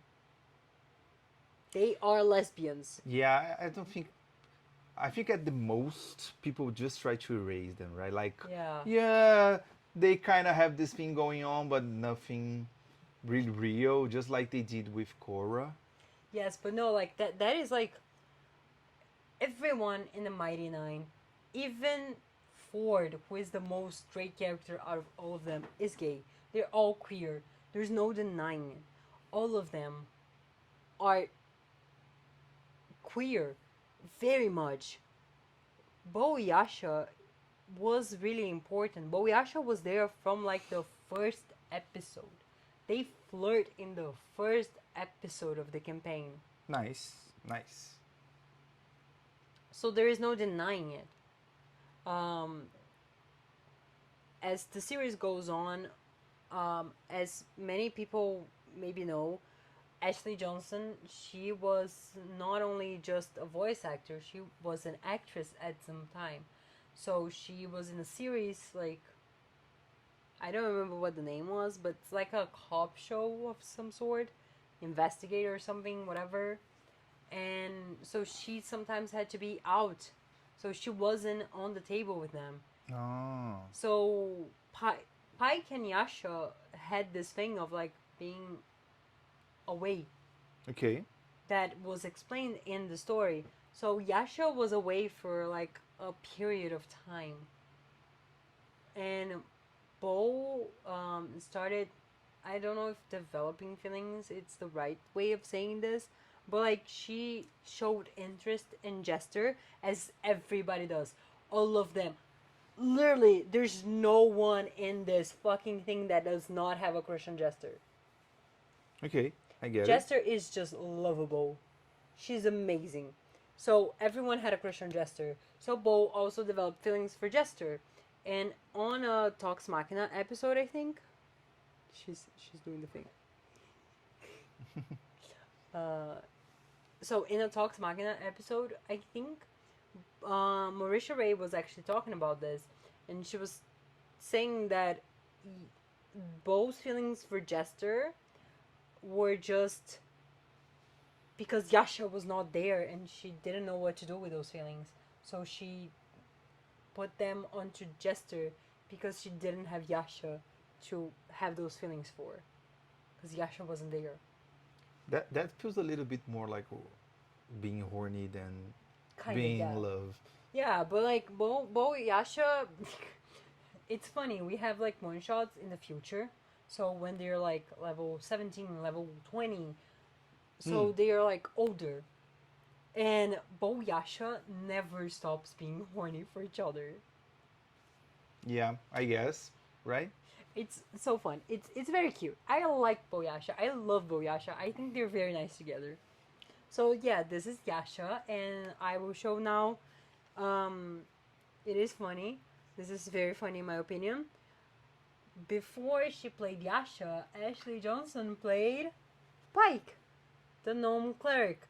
So she went from a character really tiny with armor that was not that strong actually, to Yasha, who is very big, no armor because barbarians cannot wear any armor, and really strong. And it is so cute to see the relationship between Travis and Ashley, because Ashley is now playing a barbarian, and sometimes she kind of forgets to rage, and Travis is like that. Did you rage? Say you rage. Before you start your turn, say you rage. And it's so cute. It's nice when you play something that you're not used to. Yeah, and it's so adorable. It's an adorable relationship. And out of like the main cast, out of the original, like the starting group, like our heroes, this is the Mighty Nein. We still have three more characters to introduce. They're also part of the Mighty Nein. That makes them 9 actually. No, it makes them 10. You said 3. It is 3, right? But I counted them. They're 10. Yeah, you said 10, and then you said 3, and wait, then it makes wait, 9. No. 1, 2, 3. 1, 2, 3, 4, 5, 6, 7, 8, 9, 10. We should put like a warning, like we're having some math issues. Come with me, baby. No, I believe in you. 1, 2, 3, 4, They're 5, 10, they're 10, 6, it's fine. 7, 8, 9, 10. I was not wrong. There's 7. There's 7 people on the Mighty Nein. You put more 3, and then it's 10. You said there were 6. I'm sorry, I got it wrong. I forgot about Yasha, okay? So Yasha's the 7th. Yeah, Yasha is the 7th. Yasha wasn't there for a part of the campaign. She was Okay. wrapping up, like I said, filming. So there is a very good explanation. It's part of the arc of Yasha, and I love that. I love it for her. So when the player doesn't come to the table, It what depends. happens? It depends. So what happened to Yasha then? Yasha, oh god, you want that? You want the spoiler? I can give you a spoiler. No. Just give me like a brief. I will give you what happened to Yasha is a complicated character because she gets out a lot, right? Because Ashley is not there. Let's talk instead of that. For example, Laura Bailey and Travis Willingham, they had a kid. Okay. So they spent like a month and a half without being there. A month and a half, maybe a month, I don't remember. So what happened to their characters?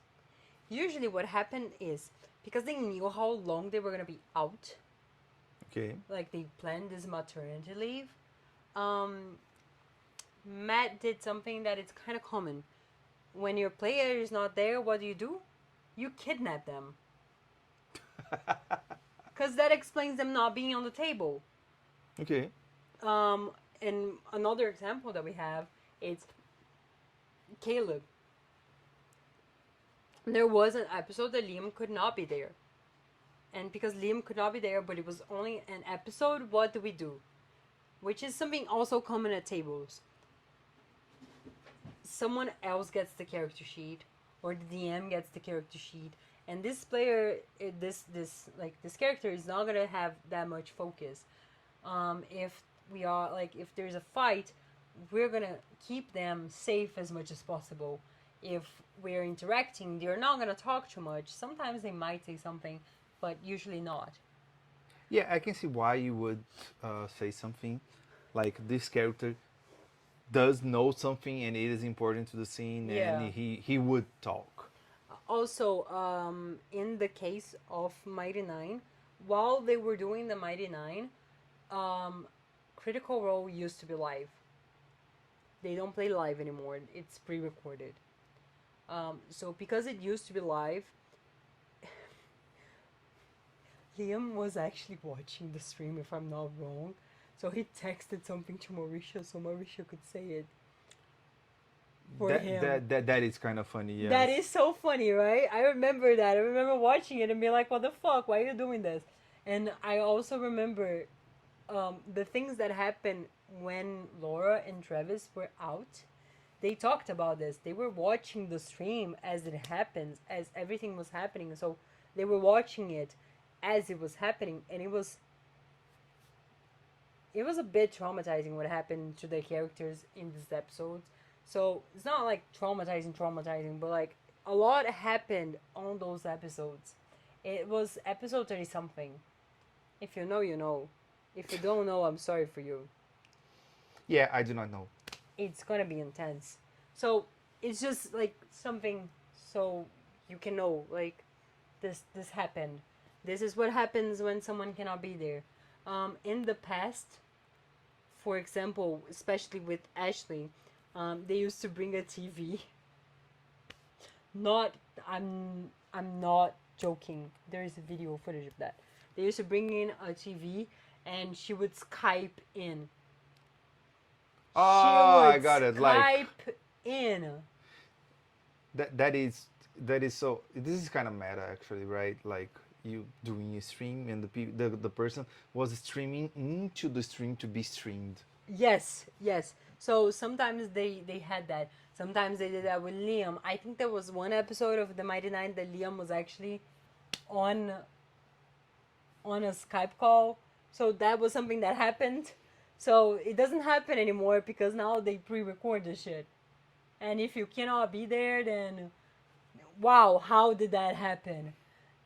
Also, if you're watching Critical Role now, know that it's just for the last Thursday of every month. They don't do anything. They don't have anything. It's a free day. So just so you know. Usually it's when the one shots air. Oh yeah, because they probably have pre-recorded sessions to just post. I don't know if they always do, but sometimes they do. I thought it was very fucked up, in my personal opinion. Okay, I know that's not everybody's gonna agree that. They did Jester's and Ford's wedding 6 weeks ago. That shit happened 6 weeks ago. Okay. Because it was a live audience. There were people there. Okay. Laura Bailey looked beautiful in that wedding dress, right? But they recorded that 6 weeks ago. Okay. They posted it this week. Okay. What's the problem? The problem is, it's the second Thursday of the fucking month. They could have done it 2 Thursdays ago, but they didn't. Which is fine. They post the schedule the way they want, but I thought it was a little bit fucked up because like the Dispatch is the game that just came out for them. Like I think Laura, Travis, Matthew, they're in this game. Just came out and they did like an RPG, like a one shot Okay. of Dispatch, and I was like, yeah, sure, that makes sense because the game just came out. But like, why did you postpone? Like, to me, this was more important. I just wanted to see Laura Bailey on that dress. She looks so pretty. But it's okay. I'm just being dramatic. I would never have thought you would be dramatic, especially about Mighty Nein. That's preposterous, baby. I'm so surprised. I'm shocked. That's absurd. I'm a really bad actor. Hey. Recording. I think we're in the home stretch now. We talked about every character in the group, like in the main group. So now we're gonna go through a few extras. So let me get this straight. You have. They're not extras. They are part of the Mighty Nein. Like officially, they are part of the group. Okay, but let me ask you something. Ouch. Are those PCs? 2 of them are. So you have 10 characters, which 8 are player characters. 9 are player characters. So one is an NPC. One is an NPC. We're gonna start by the NPC, by the way. Why I'm going to start by the NPC? This is not complicated to say at all. In Vox Machina, Matthew Mercer didn't voice anyone, right? He wasn't voicing anyone. He was voicing a lot of characters. If I'm not wrong, he was the... What is his name? The Briarwood guy? Silas? Yeah, he was Silas Briarwood. Who's that? The vampire. The vampire. The evil one from the Legend of Vox Machina, baby.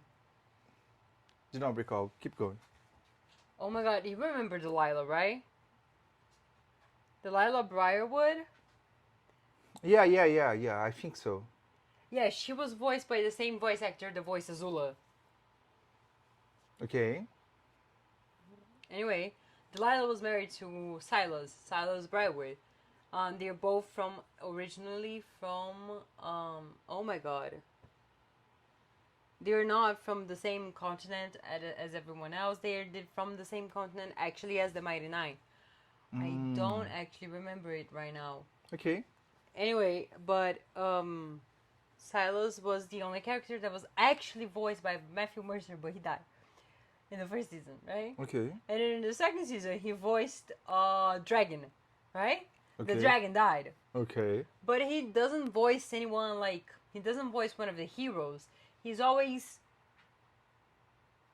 like an NPC of sorts. Because like he's an the DM? Evil. Yeah, he's the DM. So in the Mighty Nein, we have this character. His name is Essek. I'm not gonna even attempt to say his last name. This is Essek, Pretty Boy Essek. Okay. He's a drow, which is a type of elf. Okay. He's also a wizard like Caleb, but different from Caleb, he's from the school of Dunamancy. A what? The school of Dunamancy. What is that? You reanimate Dunes? That would be very funny, actually. Yeah, that was a really bad attempt at humor. I'm so sorry. That was very good, baby. I liked it. Dunamancy is related to time. Okay, so they are time benders? Kind of. So this is also another homebrew from Matt. So Dunamancy is let me check my notes. I have notes about this. It's like a time related thing. Like a time related type of mancy. Okay. They're not just for wizards though. It's not just wizards that have them. You also have the Echo Knight, which is a type of fighter. So it's a fighter that can make shadows of themselves. We saw this in the first episode. You remember how they were fighting and then there was like the fighter kind of made an echo of himself, like in a black shadow version of himself that was going. Still got killed either way. You remember that in the opening scene? No, but yeah, let's go. Yeah. Okay, so other than that, you also have a barbarian. I don't remember. It is I don't know the name of the subclass, but we have a barbarian. We know that also because we have this barbarian type on the campaign tree. It's Ashton Greymore. Ashton Greymore is a barbarian that has the Dunamancy based class. Basically, every time he rages, he rolls a d12, I'm gonna say. I don't remember for sure. And it's like a different type of rage every time. Sometimes it's like a gravity type base. Sometimes it's like elemental type base. Sometimes it's time based. So like every time is a different. That was scary. Every time is a different type of rage. Okay. So Dunamancy, it's the thing that the Jurassians do. You remember them, like the drows? No. Baby, we watched the first episode of Mighty Nein. Yeah. You remember the drows? No. You remember the elves? Yeah. They're drows. Oh, okay, because they're called Korean, right? Yeah, the Cream, they're drow type elves. The cringe dynasty. Okay. So we have the cringe dynasty, which are drows. They're queens. Yes, they're drows.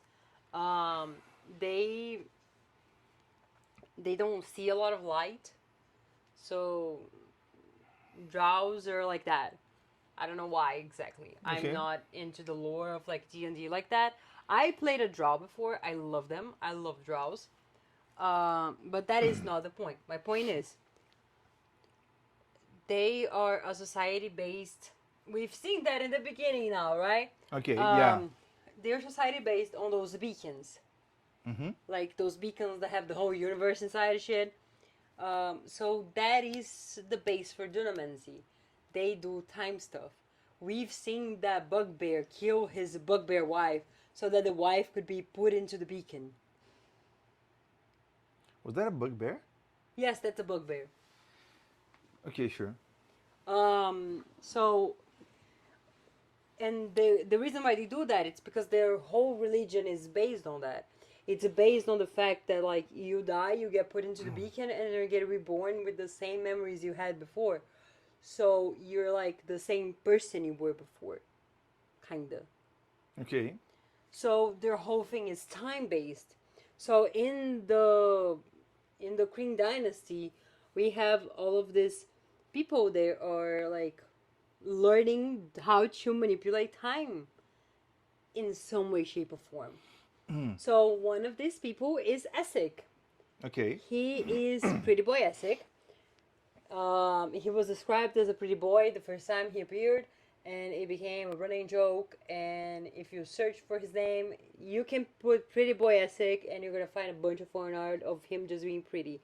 It's very funny how like you see in his official art that he looks non-race specific. You look at Essek and you don't get like he has features of a very specific race. Okay. But for some reason, everyone looked at Essek and went, "That's a black man." What? Yes. So a bunch of fan art of Essek has Essek with like very curly hair, like kinky hair. So people incorporated like this black aspect to him, which is really interesting. He was never canonically given black features, Okay. but people just ran with it. I think even on the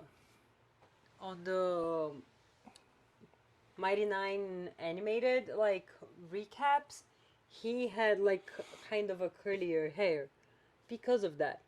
Huh. It is very interesting. Essek is a very nice character. I really enjoy him.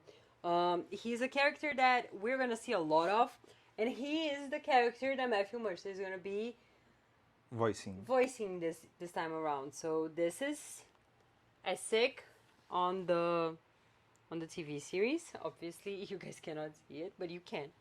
Okay. So this is Essek. You'll see that he's a very different. He has like a lighter purple shade, like the official character art. He's like a very deep purple, and this time around he's more a light shade. I think it makes sense. You don't want the contrast between his skin and his hair to be that's freaking right. And like the style of clothes kind of changed. Everything kind of changed a little. But he's still Essek. He's very pretty. He's a pretty boy Essek. Pretty boy Essek. Yeah. Yes, I'm very excited. So he's a wizard. So he deals with time spells. And my favorite thing about Essek is that they changed this to the animated series, obviously. Because Essek has now a more important role. So he's going to be appearing on the first season. While in the campaign, Essek was like a later on type of edition. Okay. And So now he appears earlier. yeah, he's going to appear a bit earlier. And why am I saying that? Why is this funny? Jester is a cleric. I think I said it, right? Yeah. She's a trickster domain cleric. So, when clerics get to a certain level, they get a sending spell. A what? A sending spell. What is that? What is that? A sending spell, it's basically you can send a message to someone. They will hear it in their head. You have 25 words. For some reason, you have up to 25 words. So you cannot go over 25. For some reason, when Laura read the description of the thing, she thought she needed to use all 25 words. Oh, so she was like raising herself up to like feel all the 25 words every time. Yes, but it was chaotic. So sometimes it was like, and this is it's not gonna be verbatim. This is gonna be like approximately what she said. They are getting out of someplace and they want to check in on Essek. And then she goes, "Hey Essek, it's me, Jester from the Mighty Nein. Can you talk? Can you come over? Wait, are you in the bathroom? Are you pooping right now? Oh my god, Essek." I thought you would do just like, okay, and 1, 2, 3, 4, 5. Okay, it's done. Kind No. of feeling, no, it's. And then Are you pooping? like while she's saying things, Travis is the other side, like counting down the words. And most times she cannot feel the 25. So sometimes it ends on Ah, okay, so okay. she can end this. Or like it just cuts out in the middle. And you can reply to the message. So Oh, every time you send someone a sending, they can answer you. okay. And But so is it a costly spell? Like she can just it's keep like a talking? no, it's like a third or fourth level spell. So it's like a high spell.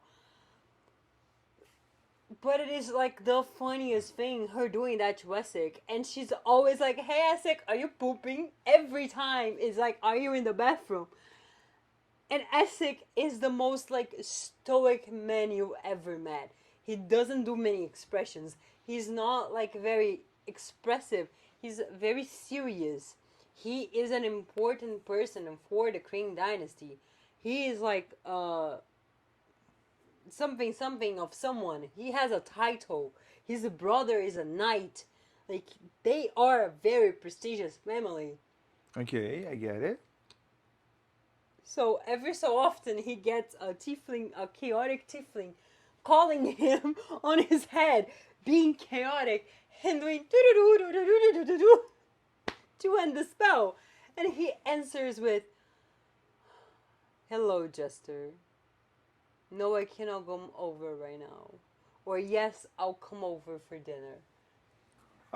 So it's a very like funny the stark contrasts between the two of them. So I'm very excited to see Essek now. He's gonna come on earlier. This is gonna be Matt's character for this, and he has a lot of things going for him. Okay. So this is all of the characters that we have confirmed for the series. So this is the Mighty Nein as in the animated series for this first season, as far as we know. Aren't we missing like 2 characters? Yes, we are. We're getting to them now. Okay. The last 2 characters, they are technically PCs. I will not say who plays them. Why technically? Oh, they are PCs. Ah, okay, okay. I just don't want to say who plays them. But I'm gonna introduce them to you. Okay. They don't have any animated anything, right? They are not confirmed for the first season, and I don't think they will be confirmed for the first season at all. Okay. So this is my other favorite of the Mighty Nein.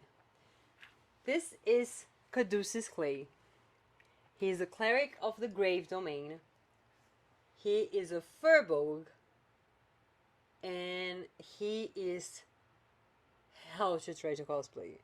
Not only because he's a cow, but because his armor, as you can see, it has the same shade of green as your, like, the Shiryu armors that you do. Okay, yeah. Kind But of easy. they have the painting and this shit and like this like it looks like webs. It's what he describes it as. It's like It doesn't feel spider too webs. difficult, but I think the face is The where face, the actual yeah. challenge is. Like he's a cow. He's a cow person. Caduceus came around because is they meet up with a guy at some point in the story in Zadash. Zadash? I think it was Zadash. That has like an enchanting store. He sells like magical items. And his name is Pometso, and he's a furbolg. And he's incredible. I love Pometso. Everybody loves Pometso. Okay. And after that, they have this PC come on, and I think Pumato influenced a little bit of this decision to be a Furbolg, in my opinion, my honest opinion. And we are introduced to Caduceus Clay. Caduceus Clay is from like a little town. He works in the graveyard of this town. So he's a cleric, all related to death. Caduceus is a very important character for Caleb. How Because so? Caleb also is dealing with the trauma of death. Okay. And Caduceus is very chill about it. Very, very chill about it. Caduceus is a type of cleric that makes tea out of dead people. Like his family grows a garden in the cemetery that they take care of. That sounds really weird. It is. It's a very good tea. So they make tea out of the plants that grow out of the graves. Okay, that makes more sense. So it is like a very symbolic thing. He has a spell that is like a cantrip. A cantrip is a spell that you don't spend any spell slots. It's like the easiest type of spells that you can do. Okay. And it's called Decomposed. And it's a homebrew spell that Matt did for this character, where it starts decomposing the body quicker and it grows some type of tea. It is kind of funny because I think at some point he threatens someone, or not threatens, but like it is something said that it's like vaguely threatening. It's like, I wonder what type of tea your body would make. Okay. So it's like, oh, I love Caduceus because Caduceus is actually, he's a very autistic coded. He is also, I think, from what I know and what I remember, the only ace character in Critical Role. He's Arrow Ace. So he doesn't feel any sexual or romantic attraction to anyone. That's actually nice. Yeah, he's a very nice character. I'm very excited to see what they do to him, how he's gonna be. So of course we do not have No, we don't. the animation version because He's not there yet. He is not gonna be there for. is there any chance that he will not appear? I find that very hard. Okay. Like very, very hard. Caduceus is a very important character. Okay. He is there for like 2/3 of the campaign. Okay. So yeah. Yeah, so he's a very, very, very nice character. I really enjoy him. And then we have our other character that it's not on the animated series, but is also important. This is Kingsley Tealeaf. What? What's the name? Kingsley Kingsley Tealeaf. Tealeaf. Yes. Okay. He has the same last name as Mollymock. He's Mollymock Tealeaf. This is Mollymock's brother. Huh. He is also a blood hunter, but he is a blood hunter multi-classed into a rogue. So it's a blood hunter rogue. Yes, he's a blood hunter rogue with the type of rogue he is. He's a swashbuckler. He's a pirate. Okay. And he might be like a thing that he might not appear. He's a real, like, he's a really big deal. Maybe he won't appear in the Mighty Nein animated series. He is introduced very later on. Like, very end of the campaign later on. So maybe we won't have him. So I'm going to tell you a little bit about Kingsley. Okay. So Kingsley, after we meet with Kingsley, he ends up going with Jester and Ford to work with them with the ship, because I told you Ford is a sailor by profession. Okay. So he goes work on a boat with Jester and Ford.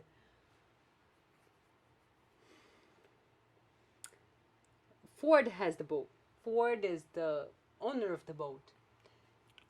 He steals the boat from Ford. He's a pirate. He's an actual pirate. Okay, I guess, right? Pirates Yeah. actually are thieves. Yeah. So Unless, of course, you watch One Piece, right? One Piece, no pirates. There's a thief, right? So No, there's actually, let's go off oh my topic a little God, bit. okay. There's an episode in One Piece that the crew, the main crew, saves the whole island. and then proceeds to steal treasure. Jesus. But the thing is, the island will give them the treasure as a thank you, right? So you saved us, you are our hero, so here's the treasure.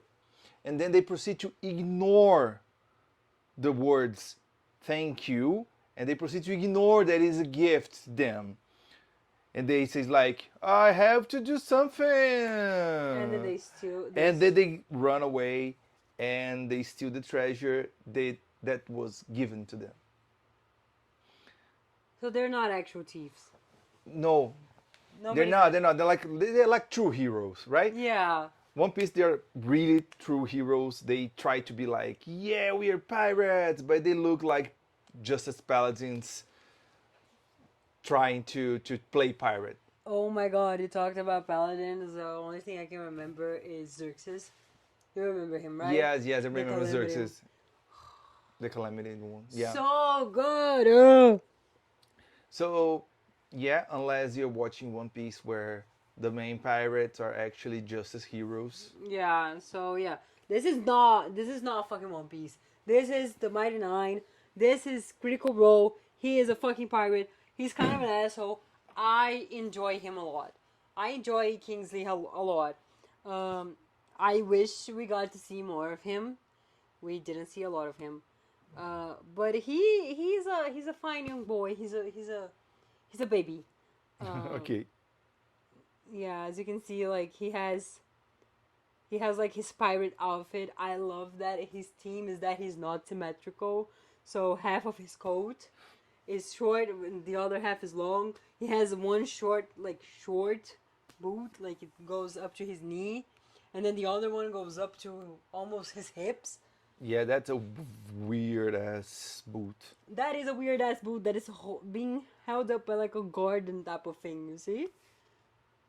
Yeah. It is so weird. But Kingsley is so cute. I like him. But it was very interesting because Kingsley is also a blood hunter. And it brought about like the conversation of what the fuck is up with blood hunters? Why are they blood hunters? So there was like an explanation of, oh yeah, no, they were actually experimented on. Their blood is very fucked up, so that's why they're blood hunters. So like it doesn't matter. Every tea leaf is gonna be a blood hunter. Okay, makes sense. Right? Makes sense. You look like you were gonna say something. No. Actually, I'm not waiting to say something on this character, so I'm just kind of waiting for you to finish it. Oh, okay. So yeah, I think like from like this is everyone that is officially on the Mighty Nein list. As you can see, we have 10. But for a really long time, we only had 9, which was really fun. It was really cute. Okay, so how many episodes will be first season? Oh God, I am not sure. I think it's gonna be 12, and I think they're gonna do the same thing they did with Vox Machina, which is 3, 3, 3, and 3. So you think they're gonna release 3 episodes on the 19th? Yes, and then they're gonna release 3 episodes on the baby help 26th. 26th, and then another 3 on the. No, that's too much. It's probably the 3rd or the 4th of December, but whatever. And then another 3 on the last one. 10, 11. So yeah, so we have like 4. if they do like this, it will be like a month to watch the full season Yep. of 12 episodes. Oh my god. Yes. And if they do the same thing they did for Vox Machina, usually what they do is the episode releases on a Tuesday? Oh, it's Thursday? Wednesday? So it's on Wednesday. They're gonna do like a live stream watching the episodes. Who? The cast. They usually, I don't know if they're gonna do it. Actually, I'm not gonna say they're gonna do it, but they did this for Vox Machina. Every So week, it would be nice if they did again, right? yeah, every week they had like a live watch of the episodes, and they would invite some people who were like either in the episode or important or something like that to watch with them. And it was a party. It was very nice. I hope they do it again. We wanted to do a live reaction, right? We wanted to do a reaction, A live reaction? a live reaction. It's like streaming. No, like it's like our first watch, right? Yeah, it's like a react video. I don't know. I actually don't know the difference Anyway, anymore. yes. Hey, we were talking about this. Yeah, we're talking about doing a react for the first episodes. They come out on Wednesday, so we could like do a react. It's fine. Let's do it. Yes, we're gonna do it. Probably possible. We can never be too sure.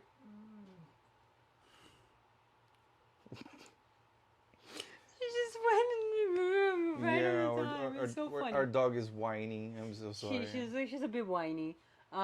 So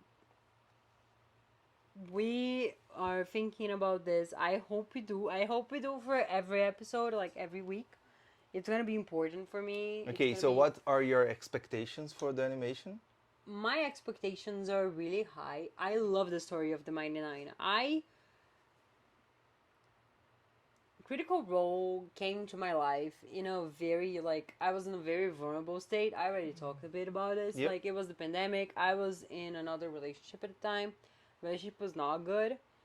And it was the only thing I had to comfort myself with.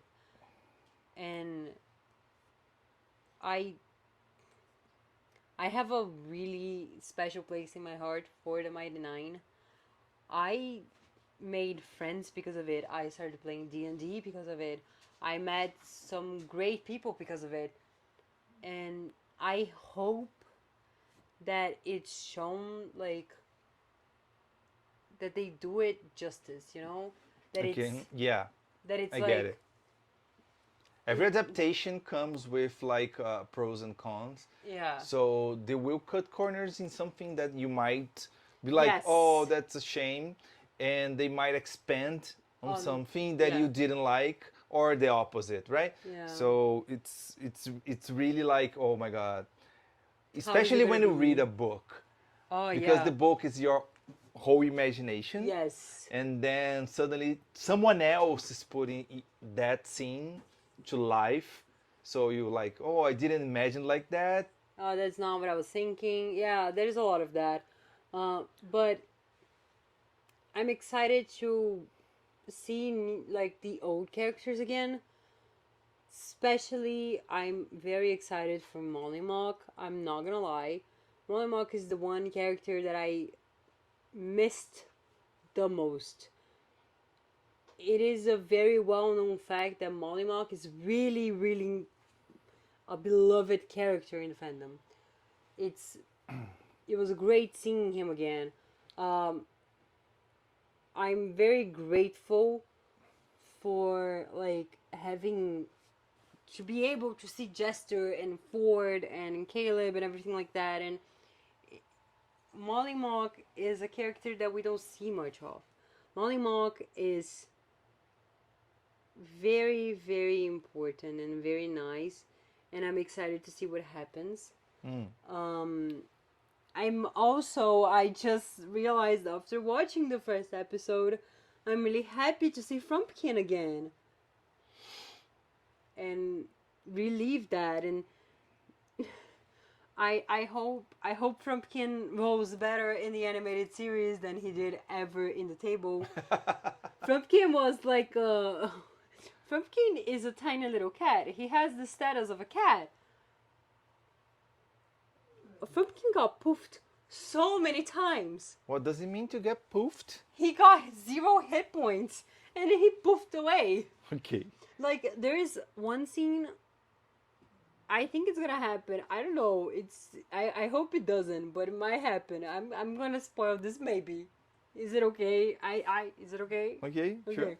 So there is a scene where they were going to do something and they needed to get somewhere and they were sending Frumpkin out to not patrol, but like scout ahead to see like what was gonna happen, like if there were guards and shit like that.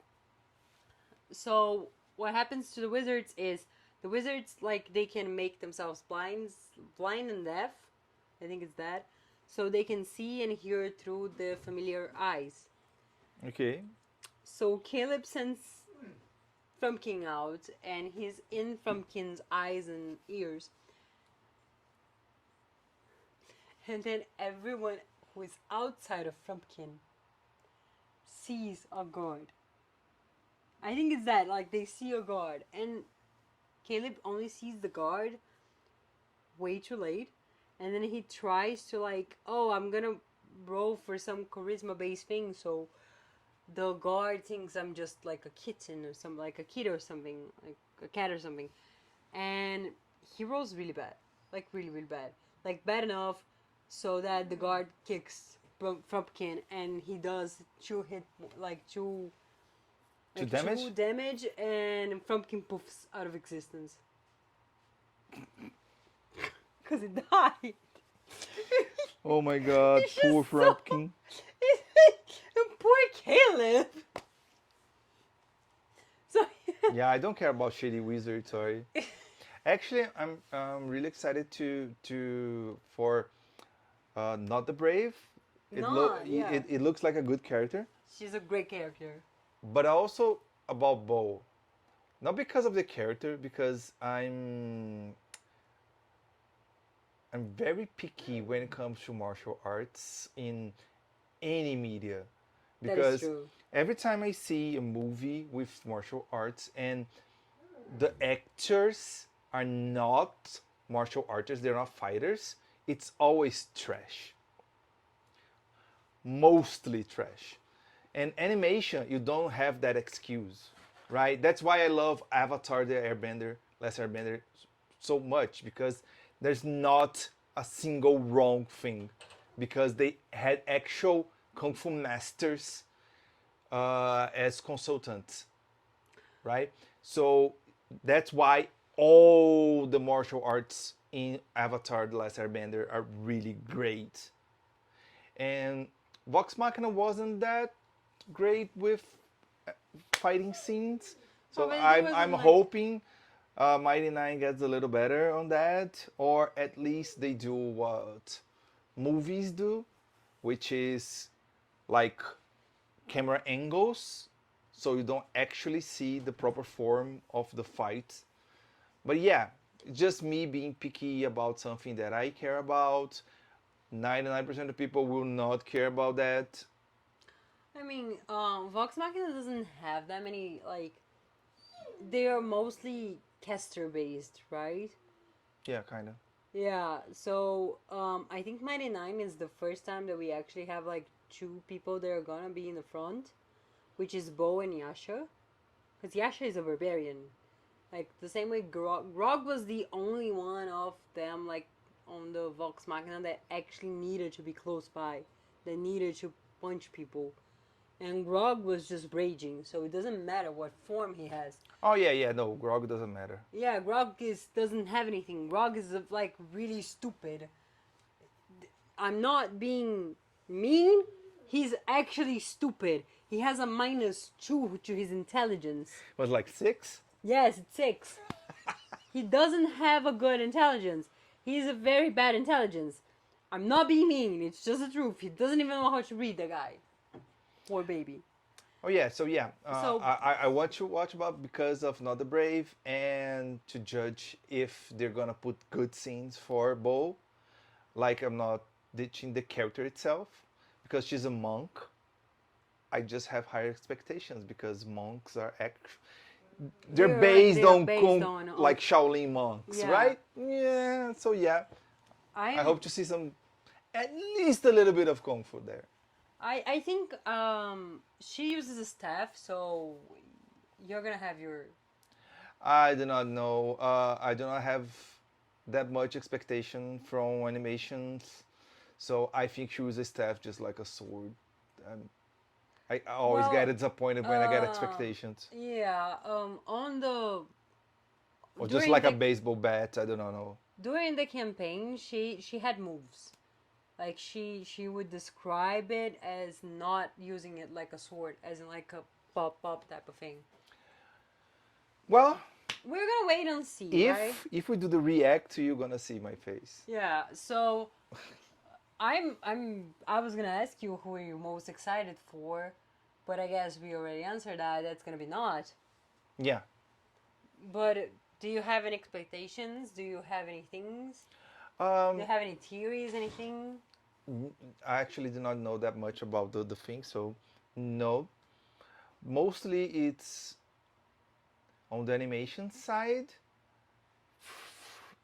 from the first episode. It's not gonna be like a masterpiece, probably, of animation, but the story is really good, as Corey says, right? So I hope the story is really good. I hope to enjoy every minute of it, and just not to be so disappointed with the monk. I think it's so funny. Like talking about Bo specifically, always. Bo was the reason Marisha Ray got into fighting. Nice. Marisha Ray she was in the content slash, I think that's the name of it. Creator slash, I think it's creator slash. It was like a WWE fight, I think. Huh. That like a bunch of creators did for charity, right? Okay. So Marisha got very into like Muay Thai and things like that because of Bo. Because she wanted to be a bit more like Bo. So it was very fun to see Marisha getting out of the Khalif shelf. Because she was very much like Khalif, kind of shy.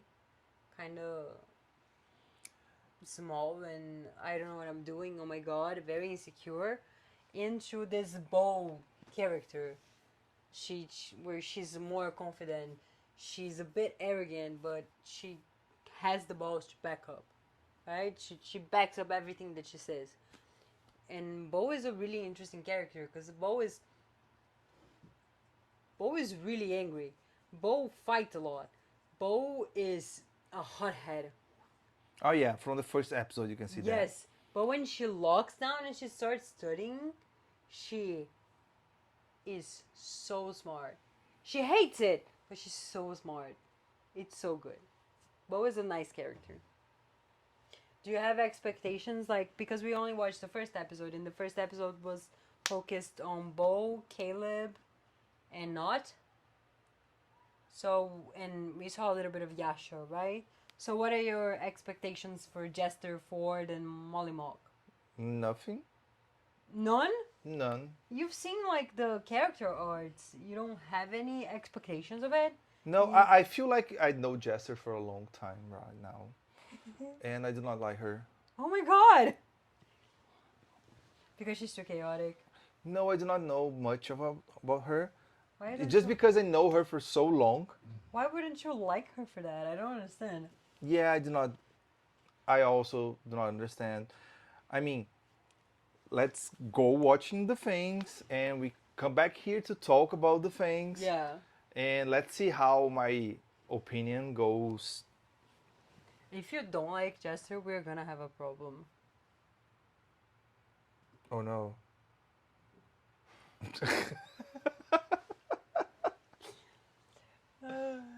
I'll probably like her. Everyone likes her, so. She's amazing. She's such a sweet character. Oh, here. Maybe that's the reason we will not like her. Because everyone likes her. Oh, yeah, you're like a contrarian, right? Yep, maybe. I do not know. Actually, no, we're not.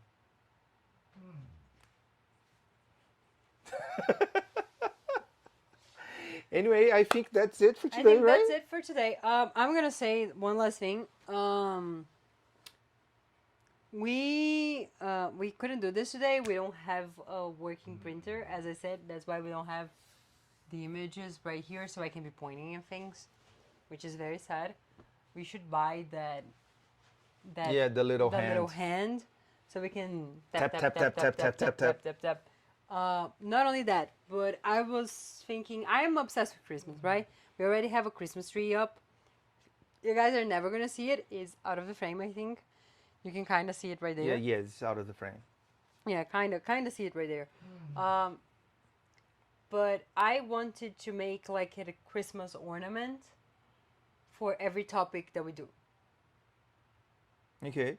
So that's why we don't have one today because our printer is not working. Therefore, I cannot make the fucking thing. But hopefully next year when we put up the Christmas tree, most of our decorations gonna be from like the things that we did on our podcast. Also, this is part one of I don't know how many parts about Critical Role. We're gonna have a playlist called Critical Role, and it's just gonna be me yapping about Critical Role, Which is a lot of fun. which is a lot of fun. I'm very excited to talk about. No, we do not doubt that you are having fun talking about it. I'm saying it's a lot of fun watching you talking about it. That's the whole reason why we're here, right? If it wasn't fun, we wouldn't be here. Yes, of course. But yeah, so I'm very excited to yap about a lot of things. I am obsessed with so many things. We are gonna have so many Batman episodes. Also, and Percy Jackson. Not looking forward to the Batman episode. I mean, I've been there. Yes, you are. I've been there. It's been a few years listening to Batman. So You didn't even get the word. no, I'm just joking. You didn't even get any. I read every Batman comic up until 2022. Okay? All of them. Even Detective Comics. It's the first Batman's. It's like Batman Origins, like in the 50s. Okay.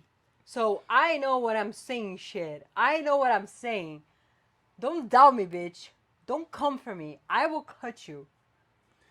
That's okay. No one here is doubting you actually love Batman, but we know you just love Nightwing. Nightwing.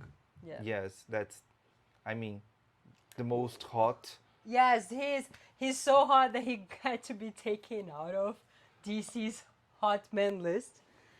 I Yeah. think we digress. Let's Yeah. end it here. Yeah. So, thank you guys, anyone for watching. If anyone's watching, give it a like. Is this what you say in the end of podcast? I know that's what you say in the end of a YouTube video, right?